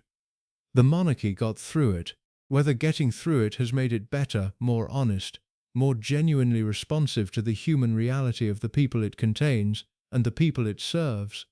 This is the question that the evidence does not yet permit a fully confident answer to. In the framing of Diana, of the 36-year-old woman who died in a Paris tunnel in the summer of 1997, and who was, in the specific and documented reality of her experience of the stories she was placed in, the person who paid the highest and the most permanent and the most irreversible cost of the love story's existence. In this framing, the question of whether it was worth it does not admit of a comfortable answer, and does not admit of one at all if the honest account requires it to engage with the full weight of what she lost. She lost her marriage, her HRH, her security, her mental health, across the years of the marriage's sustained difficulty, her privacy, across the years of the post-divorce exposure, and finally her life in the tunnel, where the pursuit that the story's public existence had made commercially rational and practically irresistible, and specifically fatal, finally caught her. Was it worth it? In this framing, in the framing of Diana's cost, the honest answer is the one that the story has always most needed someone to say clearly, and without the softening that the rehabilitation and the marriage and the coronation have been working for years to make the dominant public understanding. No, it was not worth it. Not to her. Not in the specific and irreducible terms of a woman's life and a woman's well-being and a woman's 36 years and the 36-plus years that she should have had after them. Not in those terms. It was not worth it. The honest accounting of the Charles and Camilla love story ends not with the coronation, and not with the crown, and not with the specific and extraordinary image of the woman who was once the most hated person in Britain, standing in Westminster Abbey with the crown of the Queen Consort on her head and the King of England beside her. It ends with Diana. It ends with the acknowledgement that the love story that is being celebrated by the institution, by the public that has arrived at tolerance and sometimes at genuine warmth toward the couple at its center, by the narrative of romantic persistence that has become the dominant public framing of what Charles and Camilla represent, is a love story that was made possible in its current and formally acknowledged form by the specific and permanent cost of someone who deserved better. It ends with the acknowledgement that the institution that produced the story and managed the story and is now presenting the story as a triumph of love over institutional obstacle has not yet fully made the specific and honest reckoning with its own role in the story's most consequential outcomes that the people who paid the most for those outcomes deserve. That reckoning has been gestured at in the acknowledgement of past sins in the wedding service at St. George's Chapel, in the various careful and qualified public statements that have referenced Diana's importance and Diana's legacy, in the specific and genuine qualities of warmth and accessibility that William and Kate have brought to the public dimension of the monarchy in ways that appear to represent a conscious response to the specific failures of the generation that preceded them. But the gesturing is not the reckoning. The reckoning requires the honest and direct and fully accountable acknowledgement that what was done to Diana Spencer, the placing of a 19-year-old girl in the middle of someone else's love story, the management of her suffering rather than its genuine engagement, the institutional indifference to her welfare when her welfare conflicted with the institutional requirements of the moment, was wrong. Not complicated, not the inevitable product of circumstance and individual limitation and the specific constraints of the historical moment in which it occurred. Wrong, with the full and unambiguous weight of moral accountability that the word requires. That acknowledgement has not been made. It has not been made by Charles, who has spoken of Diana across the years since her death in terms that acknowledge her qualities and her importance, without ever arriving at the specific and direct admission that what she was subjected to during the years of the marriage and the years of the separation was a form of harm that he had the capacity to prevent and chose, across a sustained period, and for reasons that the honest account has examined in full, not to prevent. It has not been made by Camilla, who has maintained across the years of the rehabilitation and the marriage and the accession a silence on the subject of Diana and Diana's experience that is both entirely understandable in its personal and institutional logic and deeply inadequate as a response to the specific and permanent public question of what responsibility she bears for the story's most costly outcomes. It has not been made by the institution, which has managed the story's public presentation with the practiced efficiency of an organization whose first instinct is always the protection of its own reputation, and that has not yet found, or perhaps not yet sought, with the necessary honesty, the specific form of institutional accountability that the story's full cost requires. Charles and Camilla are, as of the writing of this account, King and Queen Consort of the United Kingdom of Great Britain and Northern Ireland.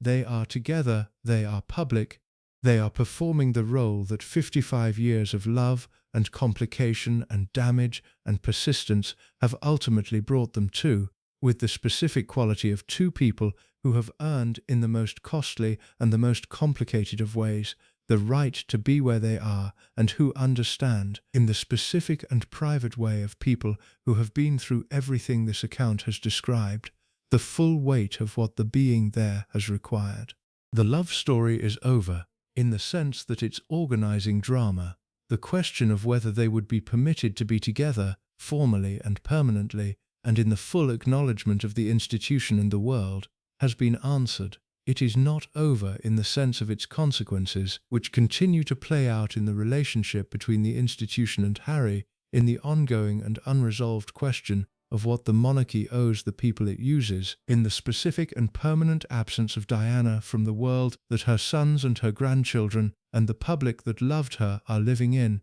and that she was not permitted to live in beyond the age of 36. It is not over in the sense of the historical judgment which the passage of time and the accumulation of evidence will ultimately deliver in forms that the current moment cannot fully anticipate, and that the institutional management of the story's public presentation cannot, however practiced and however sustained, ultimately control. History is not the palace. History does not manage. History examines, and the examination of the Charles and Camilla love story, the full and honest and complete examination that the story's scale and its consequences and the specific humanity of the people at its center and the specific humanity of the people damaged by its existence all require, will be the work not of a single documentary or a single book or a single moment of public reckoning, but of the long and patient and necessarily uncomfortable process of honest historical engagement with a story that is still, in its most consequential dimensions, being lived. What we can say, at the end of this account and on the basis of the full evidence that this account has examined, is this: the love between Charles and Camilla was real. Its reality does not excuse the cost of its expression. The cost was also real, and it was paid by people who deserved better than the institution was prepared to give them, and the specific and permanent fact of Diana's death and Harry's estrangement and the ongoing and unresolved questions of institutional accountability are the debts of a love story that has been presented to the world as a triumph, and that is, in the full and honest accounting, something considerably more complex and considerably more morally encumbered than a triumph. It is a love story, undeniably. In the most stubborn and the most consequential and the most costly sense of the word, it is a love story. But it is a love story that was never told in isolation from the people whose lives were organized around it without their consent, and that cannot be honestly understood, assessed, or remembered without their presence at the center of its accounting. Diana was there. She was always there. She is there now, in the specific and permanent way of people whose stories have been told too many times, in too many ways, and never quite with the full honesty that the telling requires. She is there in the empty seat at the coronation, and in the faces of her sons, and in the public's continued and undiminished feeling for her memory, and in the specific and irresolvable question that the love story she was placed in the middle of will always carry within it like a weight that no amount of rehabilitation or management or time can fully lift. She deserved better. The institution that produced this story deserved to be better, and the honest telling of the story, the full and unflinching and unmanaged telling that the preceding hours of this account have attempted, is the minimum that the truth of her experience and the truth of what was done in the name of a love story that the palace never wanted told demands. Thanks for watching the full documentary. If you like this type of documentary, then please stay with us by subscribing to our channel.